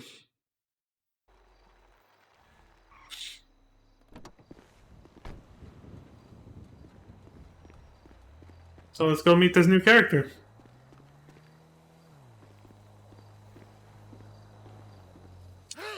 This is... I forgot to raise the volume before I went in there on the game audio. Hey, this is that person. Yeah, I know who this is, Ron. I know who this is. Come here. Hold me. Come on. Hold me like you love me. Oh, ow. Oh, I'm getting a semi. Oh, I know I'm getting a semi cupcake. Huh? It's not because I want to fuck you. It's because you have been fucking me. You bastard! And bang, bang, bang, bang, huh? Ah! Now, normally, I have that whole beggars can't be choosers, take anything you can when it comes to love attitude. But when the love takes the form of someone shitting on my business, I'm not fucking interested! Son of a... What's your problem, huh? Why aren't you scared of me? You come here. After all the trouble you've caused, I want you to get out there right now and start taking care of all those businesses you fucked over, especially mine. Now get going, get to work. You...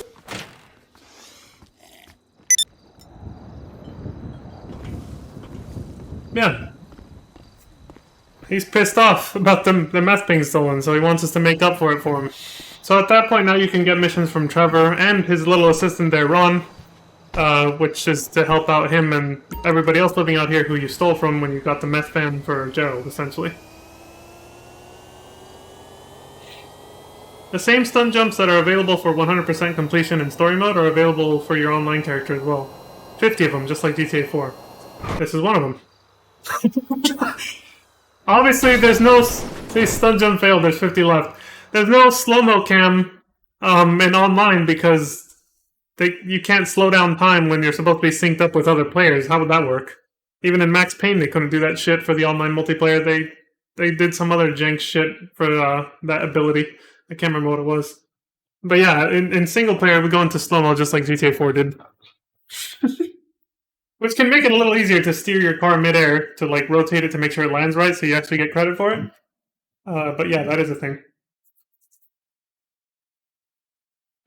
Okay, so before this next segment here, this one, there was a phone call that I probably forgot to record on that character, but I did record it when I recreated it into the female version over here. That's over here. Oh shit, let me... Wait. Sorry, it's a clip before. Let me lower the volume. Headphone warning. Okay, I lowered it. We're good. Hello. My name is Martin Madrazo. We have not met, but I feel we will be great friends. Either that, or terrible enemies, and I shall feed my dogs with your entrails. We both hope it is the former. Anyway, although I am a kind and generous man, some people have interpreted my kindness for weakness. And now they must pay. What kind of a scum insults a kind man? The kind of scum you will kill.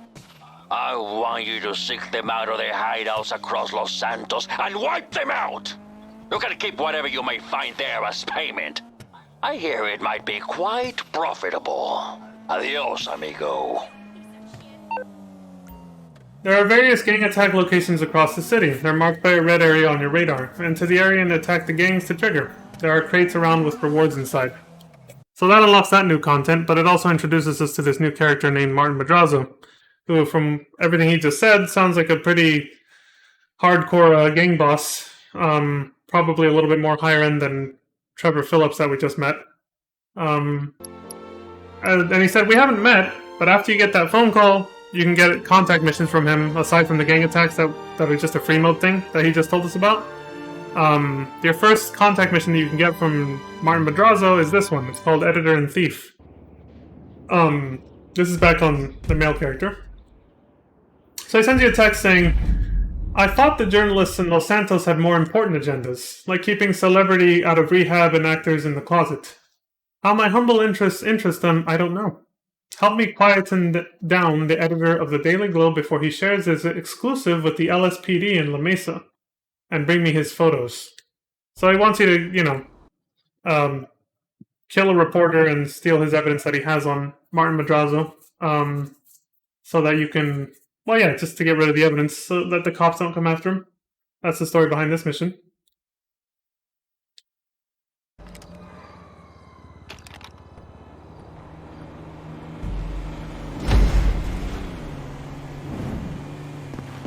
They give you a rapid dominator for this mission if you don't want to use your personal vehicle. I like that my personal vehicle has a coffee cup in it. That's random, by the way. When you jack a car like that, or I think even sometimes when you buy one off a website, which is really stupid, it can come with a soda or coffee cup in the cup holder, and there's no way to remove it. You have to buy a new one, or find a new one. That doesn't have that there. It's really stupid. Oh, I wasn't far away. Take out the editor. Come back here, you old bastard! You bastard!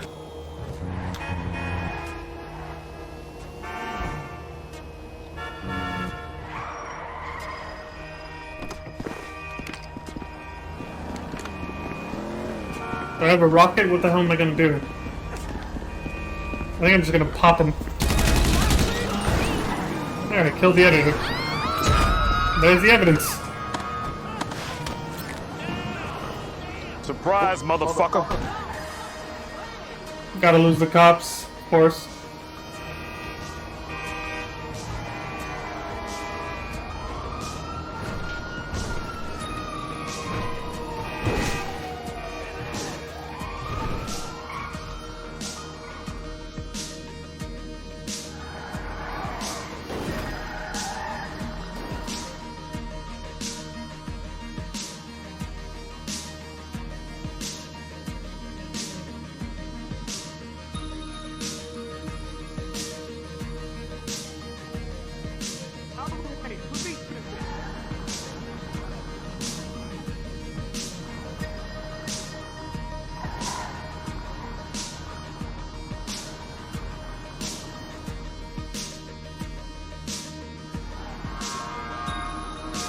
Yeah, I still lose the cops in the subway just like in GTA 4. It's still the easiest way. Why wouldn't you?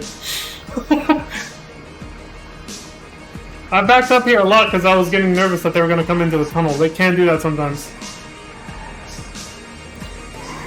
I don't know why I turned around here. Honestly. I should have just gone back to the street. I'm not sure why I decided to go this way, but... there is no other way outside of the to leave the subway with a car. I don't know what the hell I'm doing. I'm fast forwarding because I don't know what the fuck I was thinking doing all that back then. Let's just skip the drive over. Oh yeah, when you open up the job list app on your phone, you can review the mission briefing whenever you want during the mission. Alright, skip the drive, the long ass drive. Oh, so there are furnaces in the game. We just saw one. This is where you first meet him. This cutscene is unique, the one we're about to watch, to only the first time you finish any mission for him that requires you to turn something into him, because it's technically your character's first time meeting him. After this, it only plays a very shortened version of this cutscene where he just says thank you, and that's it. But when it's your first time doing a mission for him, you get to see this. Hello, hello! So you found the place! Well, you're the talk of the streets, my friend. Can I call you that? I feel we will be great friends. Hey, look at this place. Isn't it beautiful? A modernist wonder home. Very significant. My business associate lives here. I bought it for her. For him. For her. For her as a present. Because I like her as a business associate. Anyway, here. Give me that. Do bullshit. Yes. Perfect. I will do great. Good working with you, my friend. I'll see you again. And keep this house between us.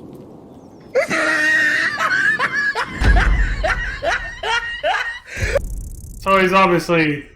he let it slip that he bought this for a chick that he likes, and he's probably fucking. But I like how he's like, I swear she's just a business associate. That's it. I just bought it because I like her as a business associate. Yeah. Don't tell anybody about this house. I thought that was a funny conversation. That ties into something that happens later in the... You know, everything I'm showing here ties into the single-player story mode, believe it or not. Some things more than others. This is something that ties in heavily to something that happens later in the story mode.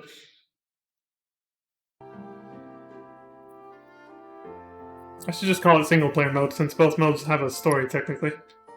Online's isn't that long, though, and now it just comes in patches, like in FF14, but mostly it's their content patches, the story's secondary to the features they add, you know.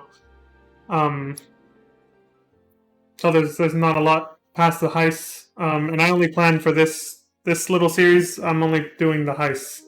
And that's it. I'm not going to show every content update. Maybe in the future, if I stream GTA Online again or something, I will do that. Well, not maybe. I will eventually. And like I said, I was gonna show the cutscenes from a female character perspective since they're different. In fact, the scene with Trevor where we met him. You know what? For shits and giggles, because I have it recorded. Let's just show it right now. I don't think this scene with meeting Martin is any different, but I'm pretty sure the one with Trevor is. Just so you know what the hell I'm talking about. I'm not talking on my ass here. I think the phone call with Ron is the same, but the cutscene is definitely different. Hello, this is a courtesy call from Trevor Phillips Industries to tell you that you've messed up very badly. My boss is very angry, and you really would not like him when he's angry. He insists you come to our HQ in Sandy Shores and explain yourself. He told me to tell you to bring knee pads and mouthwash. Not sure what that means, but I would hurry if I were you. Which, right now, I'm glad I'm not. Okay, yeah, so that phone call is no different, but the scene will be. Some of the dialogue will change.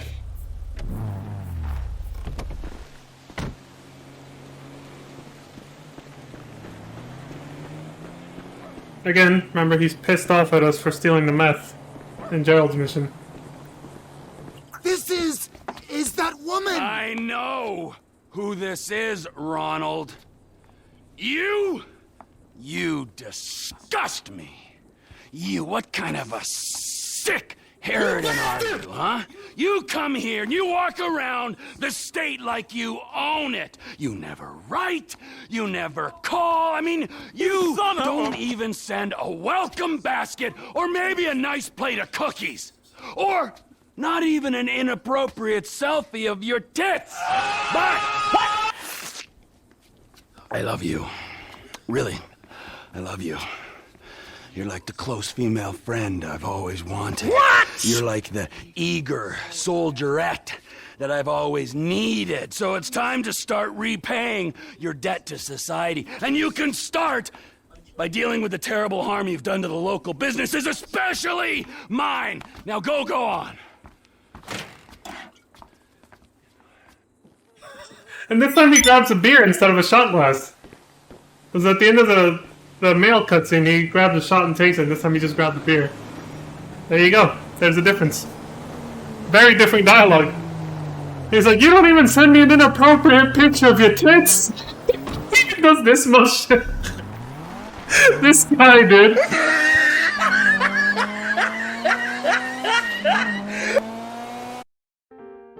So yeah, some scenes are more subtle changes, other ones have more dramatic differences, like that one. It goes with Trevor's character, honestly. For him to say all that stuff very differently. Yeah, Martin, I don't think he says anything different. Same with Lester. It's literally same mission all over again. Look, I even completed it in the same... I took the journalist car again. Hello! So you found the place! Well, you're the talk of the streets, my friend. Can I call you that? I feel we will be great friends. Hey, look at this place! Isn't it beautiful? A modernist wonder home, very significant. My business associate lives here. I bought it for her, for him, for her as a present, because I like her as a business associate. Anyway, here, give me that. Yes, perfect. I will do great. Good working with you, my friend. I'll see you again. And keep this house between us. Yeah, no change here. Like I said, not all the cutscenes change. As far as I know, even the Lester one doesn't change. That's the wrong one. Oh wait. It might not be. Hold on. There's this. Where was it? I'm pretty sure I ran into it. Yeah, he tells you to come to his house, and then it's this one.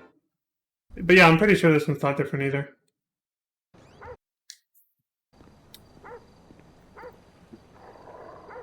Was wondering when you'd show up.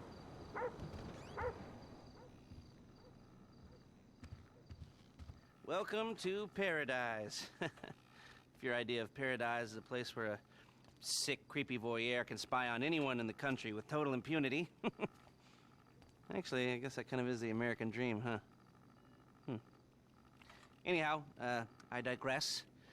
You have made a big name for yourself, and that name is Dangerous Idiot who's just waiting to get robbed. So do yourself a favor. I'm not really sure why the game audio is so quiet here. I think I might have accidentally lowered the music or sound in-game, because I have my I have the slider maxed out on Streamlabs. And put some of that not so hard-earned money into real estate, and you can be a real player, just like me. Oh, Jesus, as I say that, I realize how depressing and pathetic I've become. I'm a mess, you know. Take pity on me. End it now, kill me, ah! And... Bruh. I thought it was funny. Okay. Well, like I said, put some of that money... Yeah, nothing different for this one. There's already people who want to rob you. Soon enough, there will be people who want to kill you. And if anybody gets particularly fresh, just give me a shout. I can put a bounty on them, and every whack job in the state will want to get them off your back for you. Of course, you never know. Maybe someone asked me to do it to you. What? Oh, that was awkward. Yeah, there's nothing different here. Some of the more different scenes aside from Trevor's definitely comes from the later content updates that I've seen over the years. They kept up with making it different for gender. Again, not all of them, but a lot of them are. Including, like I said, one of the latest content updates. But, you know, I'll show that some Sunday. Later on down the road, I'll show that. Alright, so now we can actually get to the heist. The main chunk of the Grand Theft Auto Online story that that is like sort of a prequel to all of this has been that, but this ties in a little bit more heavily into the single player mode, I should say. I'll just call it that, or the single player story mode. So we gotta meet with him, right? At a warehouse. That's the one we gotta do. So this one. Back where we were.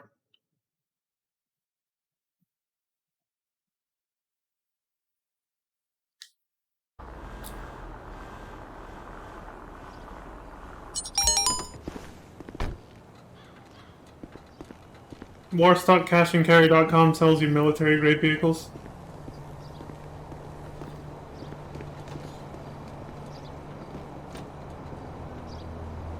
Darnell Brothers.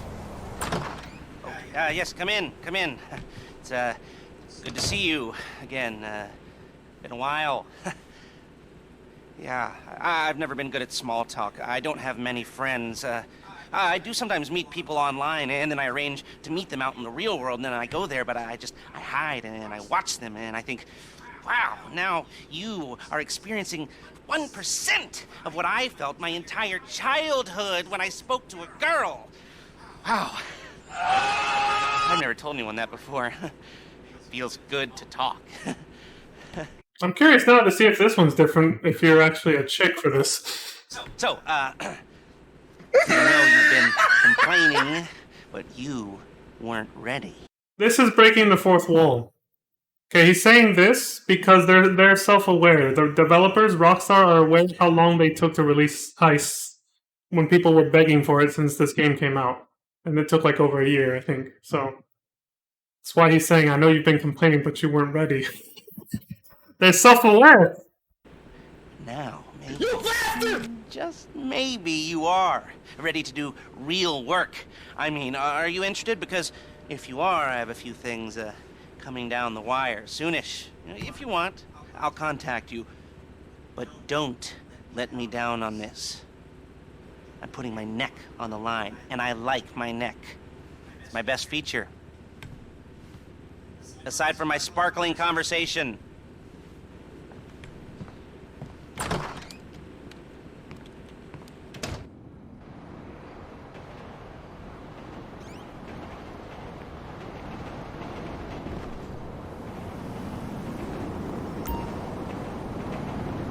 See, so your heist progress is partially tied to your character and partially tied to your account.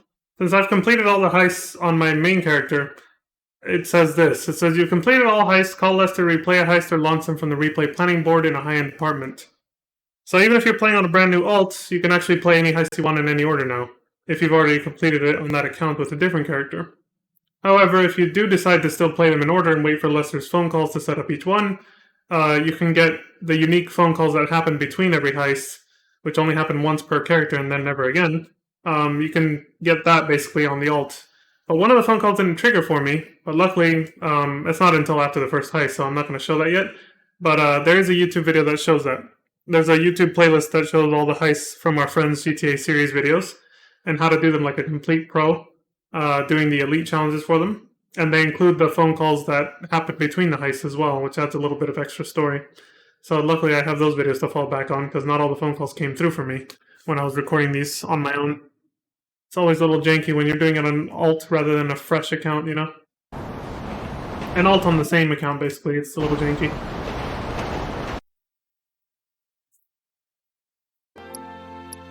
Okay, so I showed those, and now this was the... Well, yeah, let's check really quick. See if there's anything, different.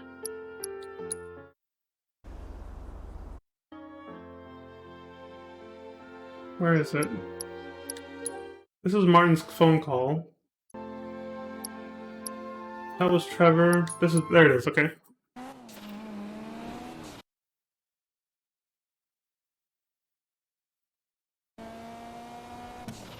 I don't think this one's very different either. For female characters. But now I'm actually curious to see. Since, you know, what he talked about, his anxiety talking to girls and shit. I'm wondering if that comes up in this. It might not, though.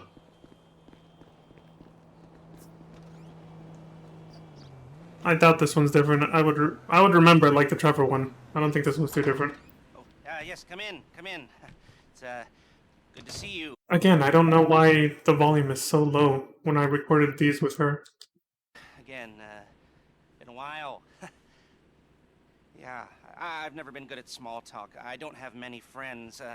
I do sometimes meet people online, and then I arrange to meet them out in the real world, and then I go there, but I hide, and I watch them, and I think, wow, now you are experiencing what the fuck of what I felt my entire childhood when I spoke to a girl.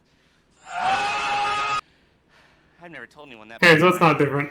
Feels good. This one's not different. No. Same shit.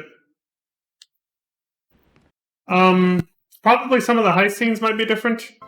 But I didn't record all the heists on the female alt. I just did them on my main character's oh yeah, I guess I'd call them that. They're one and the same, but it was a temporary alt just to show scenes that I couldn't show again because there's no New Game Plus mode in this game. Scenes that I couldn't show again on my actual main character, put it that way. That's like, you know, ranked 200 and something at this point or something like that, I don't know. Alright, so on with the heist. So yeah, after you talk with Lester at the warehouse, I think he calls you one more time? Which I don't have a recording of that. But again, that's why I have the YouTube video here. Let me just meet the game real quick. And then, what's desktop I got? 80? Let me raise it up to 100% for this real quick. And switch over to desktop. Get my TV. And then, yeah, that should be it. This is by GTA series videos.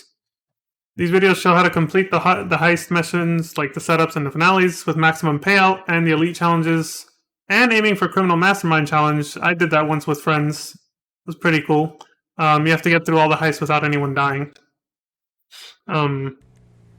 Like, no one can die once throughout all 5 heists, which is a huge undertaking. You need to have a coordinated team. It's like doing an extreme trial or a savage raid in FF14, essentially. Not much different in terms of difficulty.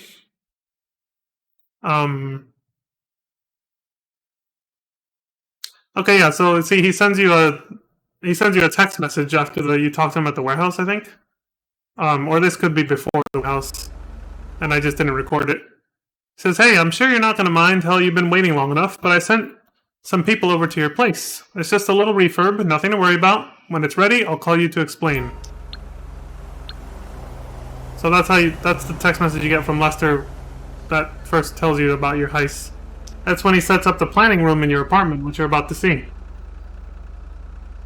I'm glad that these guys included the little story. And then here's a cutscene we already saw, where you meet the guy, where you meet the warehouse that calls you again. And then your high-end apartment has been refurbished in preparation for heists. The planning room wasn't there before this update. And that's it. Okay, so there wasn't a phone call, it was just an extra text message, but we actually saw a phone call instead. And I will come back to this once the heist is over from my POV, to see a phone call that I didn't get to record, because I don't think it ever came through for me. So we'll come back to that. So I have that video pulled up, ready to go. Turn the game audio back on. Turn desktop audio back to 80. And off we go. Okay. So the very first time you do this, the setup cost for the Fleeca job, the very first heist, is $23,000. Because I'm playing on an alt, I still have to pay it, I think, even though it's the first time this alt does it. But if it's your very first character and it's your very first time doing this, it's a freebie the first time. Lester pays for the whole thing.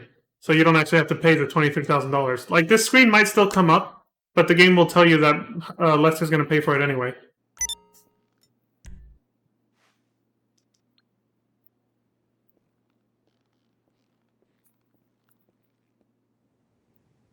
So at this point, your character will pull out their phone and start texting homies, presumably homies to, to do the job with, because you need a max party for this, which for this heist is 2 players, and for the other heist is 4 players. You can't do it,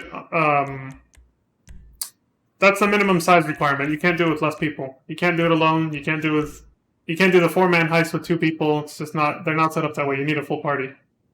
So for this first set of mission, a friend decided to help me out. I told him I was recording. And I think I started recording these during Double Heist Payout Week, which was that's the guy who helped me? Yeah, during Double Heist Payout Week, which was before a major content update way back then. I think the content update that was coming out was the Gunrunner update. And the week before the patch, they were giving out double money for heists. So my friends were very much motivated to help me with recording these videos. But there's a few times where I still had to do some on my own because our schedules just didn't line up,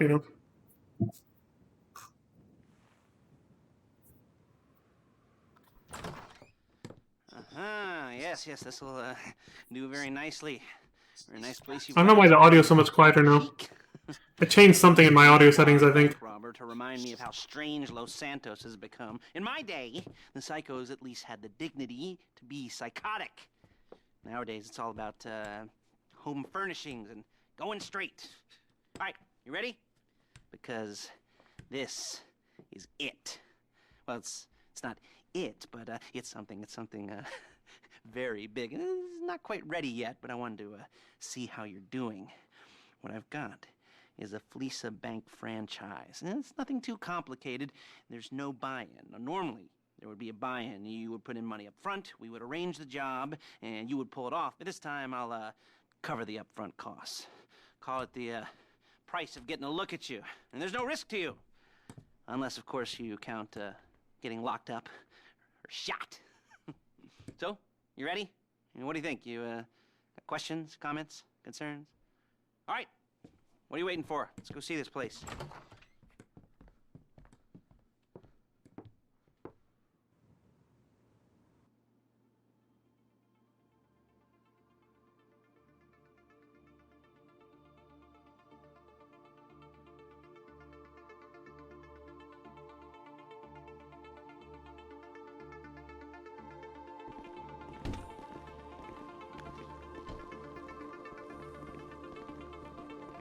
That was a weird glitch. First setup mission for the Fleeca job. Scope out. Get in Lester's car. Alright, I don't know why the game audio is so much quieter now, but I'll adjust my own microphone for that. Take us to the Fleeca on Western Highway, near Chumash. Word of warning, we're on the job right now, so don't let the cops notice you. If they come after us, we call it off. So, my taciturn friends, I suppose you want to know how we're doing this. Well, funny you should ask. We're driving out to the bank, taking a look at it, picking up some equipment, and then heading back to make our plans. Not very complex at all. We're not going in, we're not poking it with a stick. We're just sitting back and taking a look. You see, I like my scores like I like my dates. Across the street and unaware they're being watched. Alright, so why this bank over all the other banks in the state? Why does fortune favor this one? Another good question. You're full of good questions. You're like a child whose parents think it's clever, or the IRS. Ugh.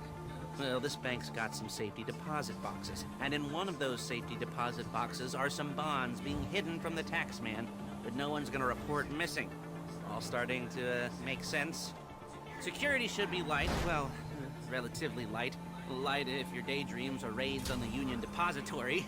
Quite heavy if your day job is turning over liquor stores and gas stations.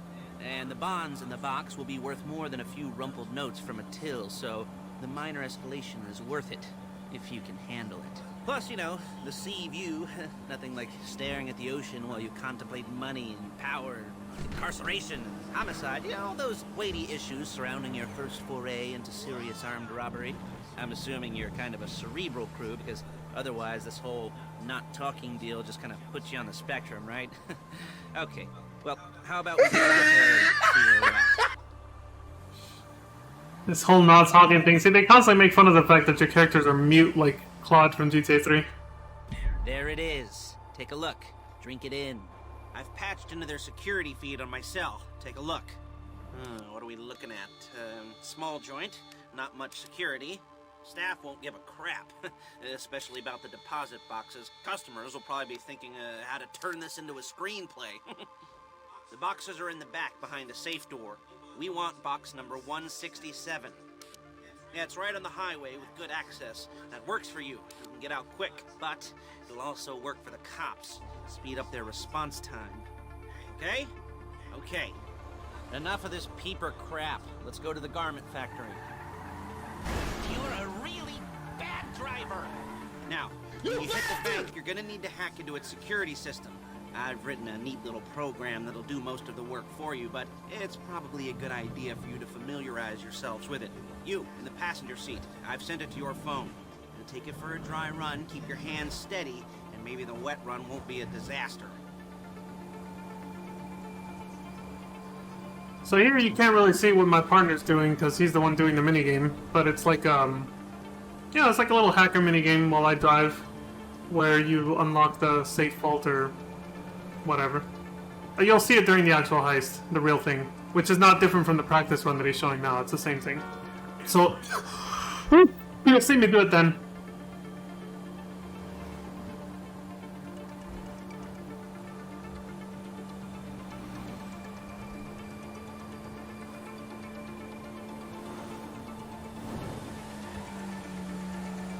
I'm calling Paige. She's my assistant. First she's gonna get us what we need, then she's gonna saw me in half.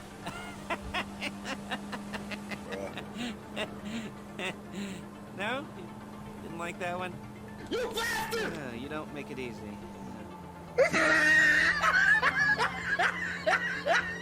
Paige, Lester. The place looked good. Nothing we weren't expecting. Can you get the intel together? Hard copies to go on a notice board. Yeah, plus all the equipment we spoke about. I'll be over to collect it with, those people. Yeah. Charming as ever. Okay, see you soon. Hey, passenger seat. Did you get into their network? Good work. She's loading the hardware into the back of a truck. That's a stun jump. Tools for the job, things for you to wear. On a job, your attire will depend on the role you're performing. As a job gets more complicated, so will the uniforms. If you're likely to be seen by civilians, you'll be provided with a couple of masks. Then, when you go into the bank, you can choose one that goes with your eyes. And hey, there's the added bonus of none of your favorite comic convention outfits being linked to a major crime. Whoop-de-doo. Alright, where were we? Ah, masks. Paige. Oh yeah, we'll go over there, pick her up, and go back to your place to plan this thing. I can talk you through the planning board later. That might be helped by a visual aid. The rest is pretty self-explanatory. Listen to me, do what I say. Bullets go in here, come out there. And if you're ever caught, you keep your mouth shut. There she is. You leave my car here, take the truck. He got cut off a little bit because of the crash. Nice to meet you. They said I couldn't resist, and then he chuckled. We heard the chuckle, at least. He's trying to, like, act like we're in some kind of movie, basically. If you get caught, you know, I don't know you or something, or I'll have to kill you so you don't rat me out, you know, that kind of thing. He's being cheesy as hell. That's just his character. Come on, back to your place. I can kind of relate to that. Look at this dude. Is it all there? I think so. You want to get out and check, go down the inventory, or are you happy sitting there making a perfect butt imprint in your easy wipe seat? I'll take your word for it. Thank you. It should all be there. The clothes, guns, headsets, holdalls, masks, the drill, the files with all the photos and surveillance work. Hey, there's enough here to make us all look real suspicious. Nice little conspiracy to commit robbery charge waiting to happen. What, they're gonna charge us with thought crime? Not so much thought as everything but the deed crime. We'd be caught with our pants down and a hard-on out to here. Well, we're not getting caught. These are professionals. So I hear. The cheapest professionals money can buy. I like to think of it as investing in new talent. And until you and Bonnie and Clyde, that's the way it's gotta be. She didn't mean anything by that, by the way. She's just a little brusque. If they were offended, they would have said something. They would have said something. Okay, so that little hiccup you saw right there, I think it's because I opened up my PlayStation menu by accident, which stops recording because it's set up, the PlayStation's set up to not record your home screen, basically. So I was like, oops, and that's why we kind of like, the dialogue kind of skipped there a little bit. So I immediately went back into the game when I realized what was going to happen. I forgot why that happened, why I accidentally opened it, but I mean this was back in 2016 when I recorded these. I don't know what the fuck was going on back then. Why I did that by accident.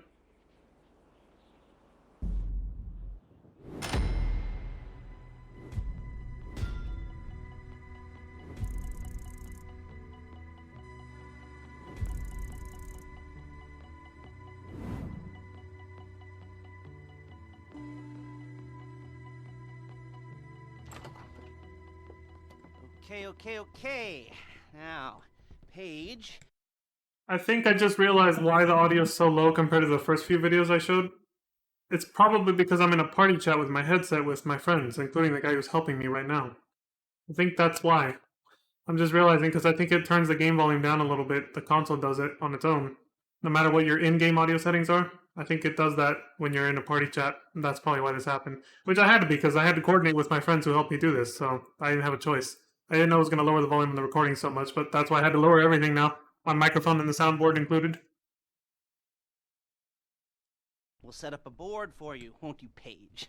I'd let you do it if you could reach. I mean, I didn't see any milk crates for you to stand on. The most important thing to look for in an employee is respect. You can't get anything done without respect. Where was I? Oh, yes, the room. And Paige is setting up this board on which you will plan your scores. You'll use it to set out all the prep work you need to do, select your crew, figure out how the take from a score should be split up. So you need a crew to take a score. But only one person can be in charge. Respect. Isn't that right, Paige? Blow me. All right. You're only going to need one thing for this job. It's a high-speed armored car. Now, instead of getting one legitimately and leaving a nice long paper trail to your front door, you're going to be jacking one from a nasty Korean crew and leaving a nice long paper trail to their door instead. This is good to go. Hey, here's your board. Good. And when you're ready to move on the car, go over it, study the plan, tick it off the list. You must be methodical. This isn't just a dumb crime. Well, there is an element of that, huh? Oh. And when you get the car, we'll come back here and talk bank jobs. Make jobs, make jobs. You suck! So yeah, the first one's obviously done already. We're going to the second setup mission, the Kuruma, the armored car, which you've already seen me driving in some of the clips. Sourced the getaway car for the Fleeca job. It's currently being looked after by a Little Soul stick-up crew in the Del Perro parking lot.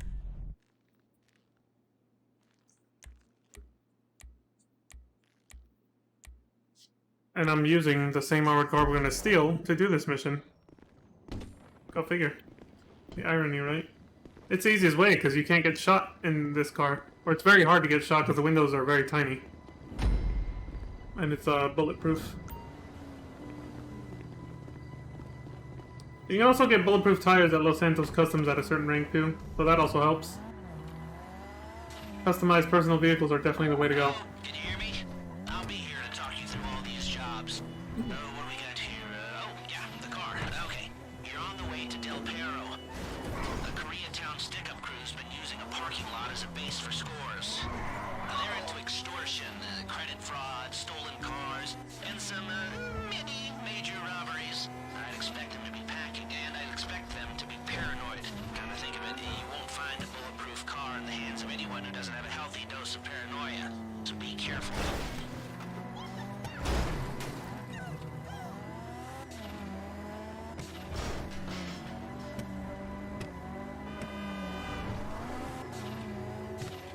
You almost there? Remember, you can do this however you like, as long as you're careful. If you're not careful, they'll clock you, and then you won't get any choice how this is going down. They're meant to be on the top level of this garage on the north side. So, I see two ways of doing it. You go up the north ramps and hit them hard and quick, or you go up the south ramps, get in position, and try to get the drop on them from cover. You can do it however you like, as long as you get it done. And oh yeah, we don't want anyone looking for you, so put on masks before saying hi. That's totally optional, by the way. You don't actually have to put on a mask before you charge in there. Now see how easy this is with a bulletproof car?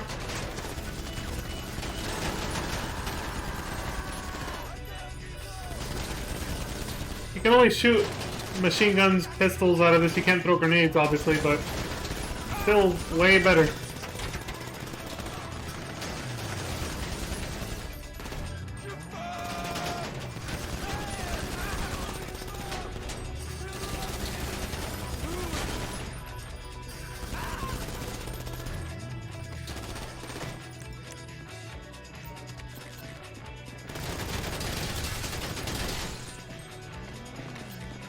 I saw that asshole back there.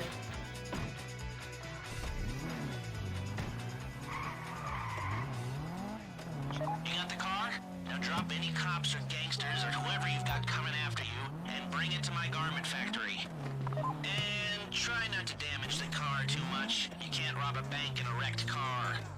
If the exhaust on that car is dragging along the road, that's on you. So yeah, your mission payout for this setup is lower if you damage the car. The mission payout only goes to crew members though. The person setting up the heist doesn't make any money until the heist is done. So the leader of the heist is essentially the one putting up the money to set up the heist. So your crew members are getting paid from the setup cost essentially that you paid at the beginning. But naturally that's why the game defaults to giving you the biggest cut once you actually do the heist finale.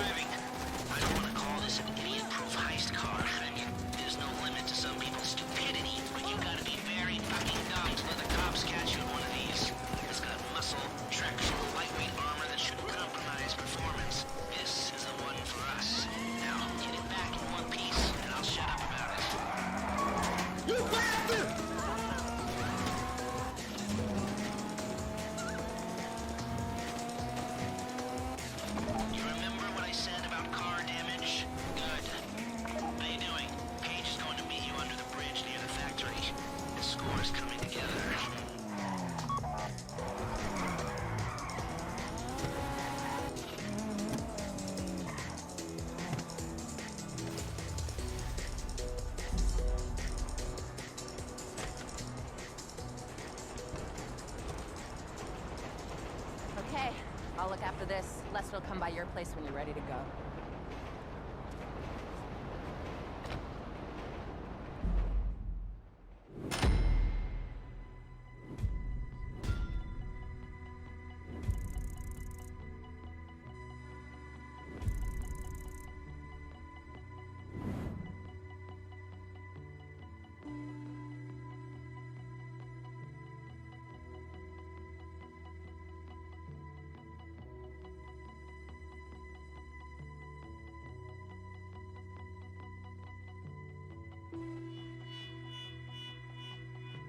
And fast forward through loading screens.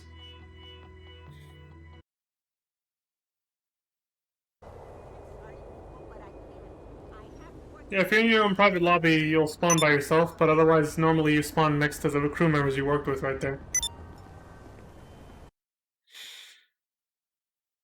That takes care of the first... Well, that takes care of the setup missions. Now it's time for the actual heist finale.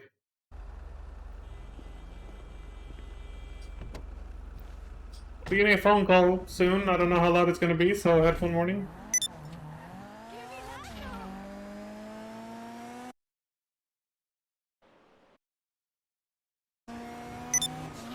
Oh, never mind. Lester just sent you a text. Never mind. I thought it was going to be a phone call, but no. I think that's... Yeah, that's only after you finish the heist.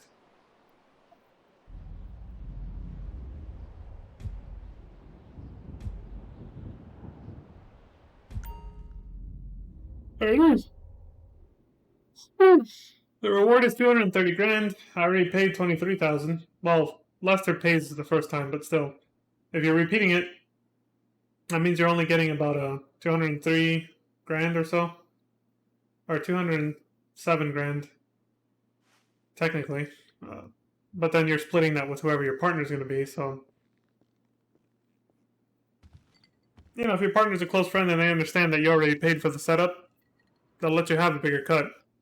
But some people don't know how math works and they don't care that you paid for the setup. They still want to get like the same fucking cut as you, and because they're stupid. So most of the time, the only way to get people to actually want to do the fucking heist with you is to split it evenly. Despite the fact that that means you're losing out on money. But yeah, it's just the way it is. And I think I do end up doing this with random because my friend was no longer available for this finale. They had to go do something else, I think. Oh, yeah, let me skip past the...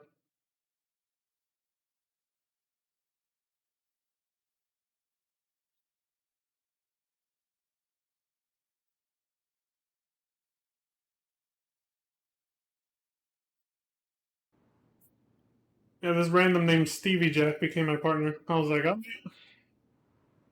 let's hope it works out. This first heist with randoms usually turns out okay. It's never not bad. It only gets hard to do with randoms when you get to the 4-man heist, which is the rest of them. There's 5 in total. Ah, your first time. You know, the first times.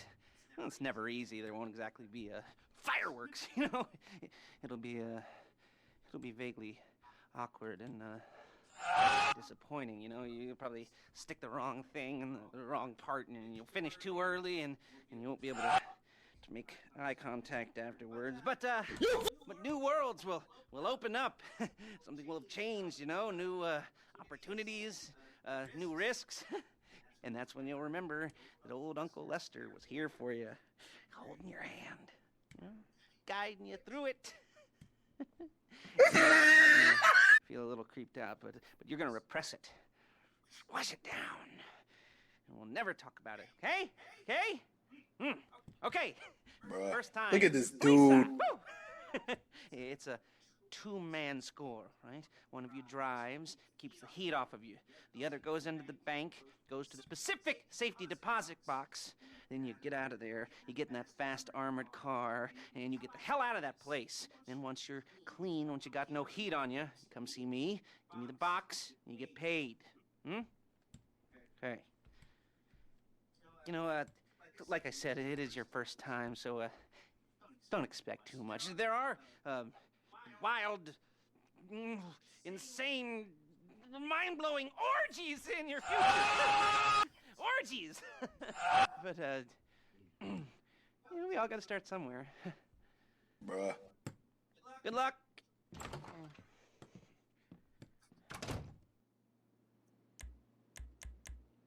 Yeah, see, so it defaults to 60% for the heist leader because it takes into account the fact that you're the one who paid for the setup. You deserve to have a bigger cut. But again, most people won't ready up unless you give them the same fucking cut. Because they're assholes. Or they don't know how to do math or don't care. Because they're assholes. So yeah, obviously I just did the 50-50 because I was like, whatever, I'm doing this for the story. I'll give them what they want.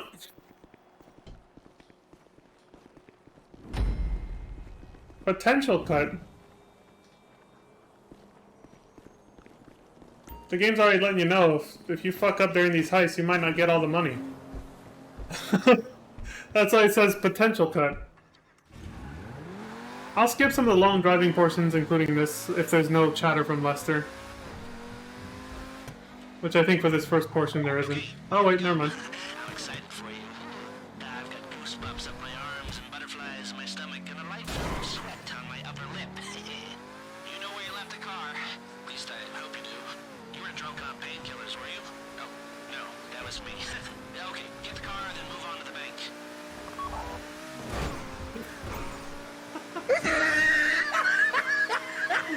That poor bastard, dude. Holy shit. He got yeeted off his bike.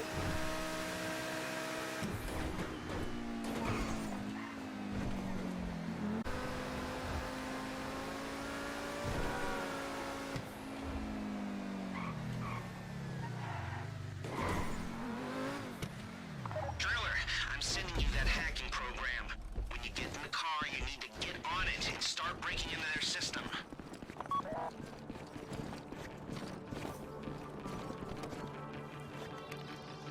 I don't know why my character, like, I don't know if my character went to the driver's side door or if I went there and fucked up and remembered, oh right, I'm not the driver, I'm the one doing the hacking now. Driller, start hacking their network. You need to establish a connection before you get to the bank. Then you'll be able to trigger the vault door remotely. The hacking program's cleaning up after you, so you can take as many shots as you want and they won't know they're being attacked. Once you walk through those doors, there's no turning back. Well, actually, there's no turning back right now because I've put a lot of work into this and I'll be really, really annoyed with you if you don't go through with it. You know, I'd probably refuse to speak to you for a week and then spread nasty rumors behind your back and maybe set up a Life Invader page about what a creep you are. You know, it'd be scarier if I threatened to kill you, wouldn't it? But in the age of the internet, when nothing is forgotten and humiliation is worse than death, in a way? No, it's not, is it? I should have made a death threat or, like, at least a mutilation threat. Said I'd, cut off your nose, right? Use your ass for an ashtray or do something with your tongue. Not that you use your tongue. The next pair of mutes I try to help into a career of crime, I'll make sure What the fuck? So, since we're actually doing this, I'm gonna talk you through it one last time. We've given you pump-action shotguns to take in. They should look intimidating enough. You both go in, you go in hard. There are 4 security cameras in the foyer. Driver, take them out as soon as you walk in the door. Then you're on crowd control.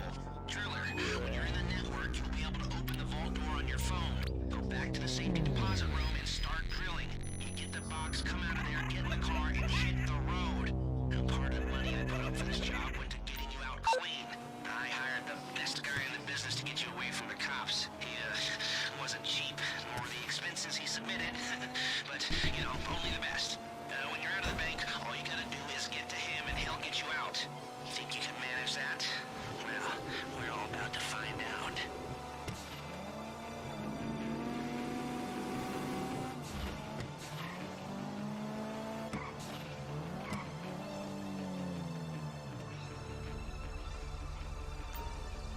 Okay, time to open the vault. Take out your phone and trigger the door. That was kind of loud. Here we go. Put on a mask if you haven't already and get inside. Okay, now find the safety deposit box.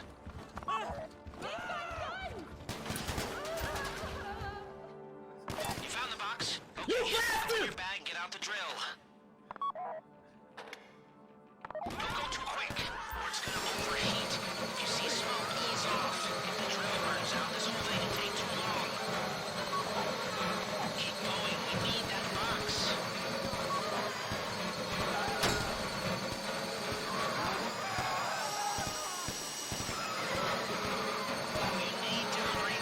You want to push just hard enough to see sparks flying out, but if you see smoke, that means you're pushing too hard. And you'll also see the drill over here on this little interface. It'll start to turn red.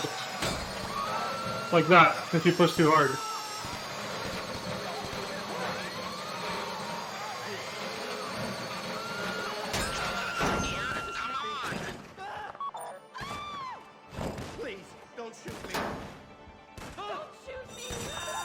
Alright, we're out of here.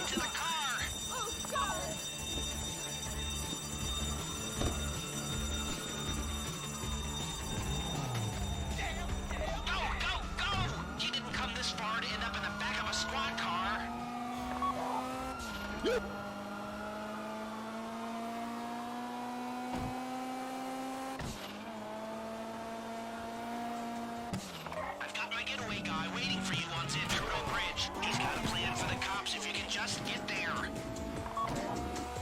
Guy's name is Eddie Toe. He's a professional. He'll take care of everything.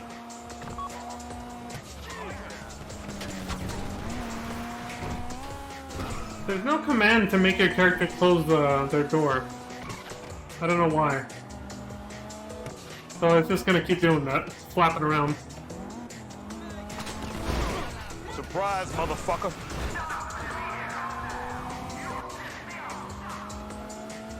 Hey, come in. This is your getaway guy. Melissa tells me you were inbound.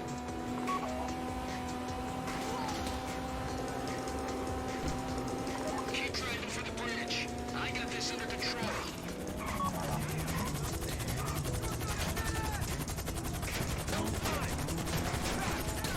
Okay, you're almost on me. You just might do this. I don't know what this driver was doing, honestly. I was like, dude, you gotta get closer. Like, what are you doing? They kept, like, falling behind it too much. Last minute, they got it.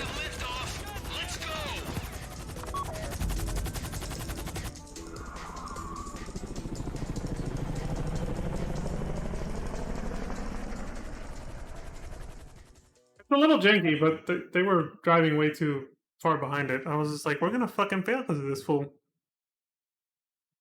That's what happens when you trust a random, but we made it. Show it to me.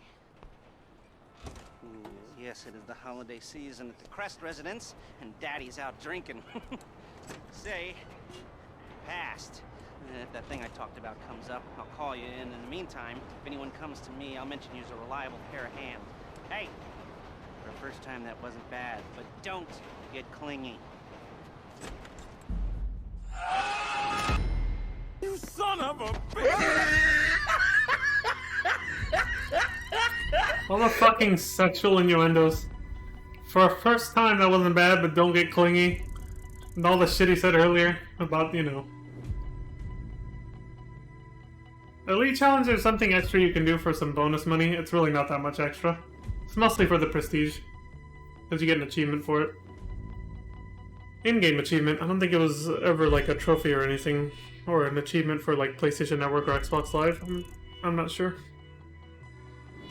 But there it is, the first heist complete. Oh look, I ranked up to 296 at that time. At this point in time, I'm actually like ranked 400 and something. Almost 500.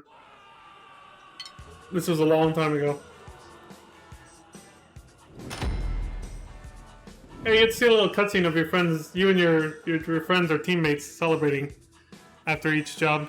In this case, you know, at this bar called Tequila La, having a beer.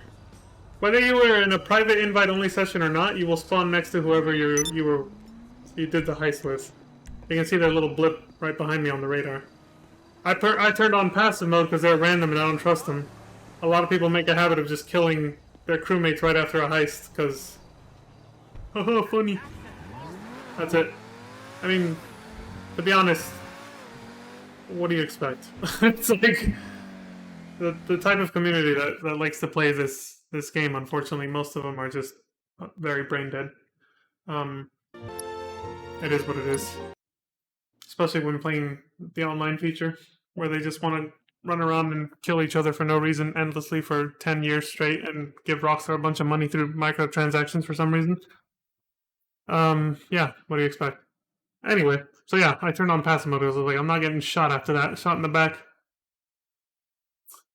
So, yeah, the next one is, well, let's intro it properly. It's called Prison Break, but let's watch the cutscene that actually intros it. Back to desktop. Let me find it really quick, and then I'm actually going to take a break, and then we'll go into it. But I think there's one phone call to wrap up this one, though. To wrap up the Fleeca job. and before he called you about the next heist. So let me skip to that real quick. This whole video is the Fleeca job. So if I skip to the end, it should be. Yeah, it's right there. Oh. Almost forgot about the audio. So I have it at 62. Let me raise it up to 100. There we go.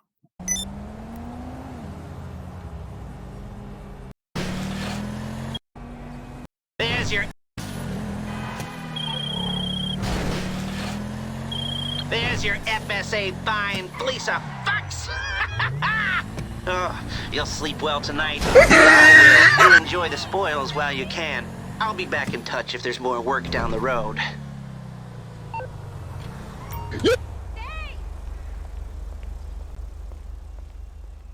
That's it.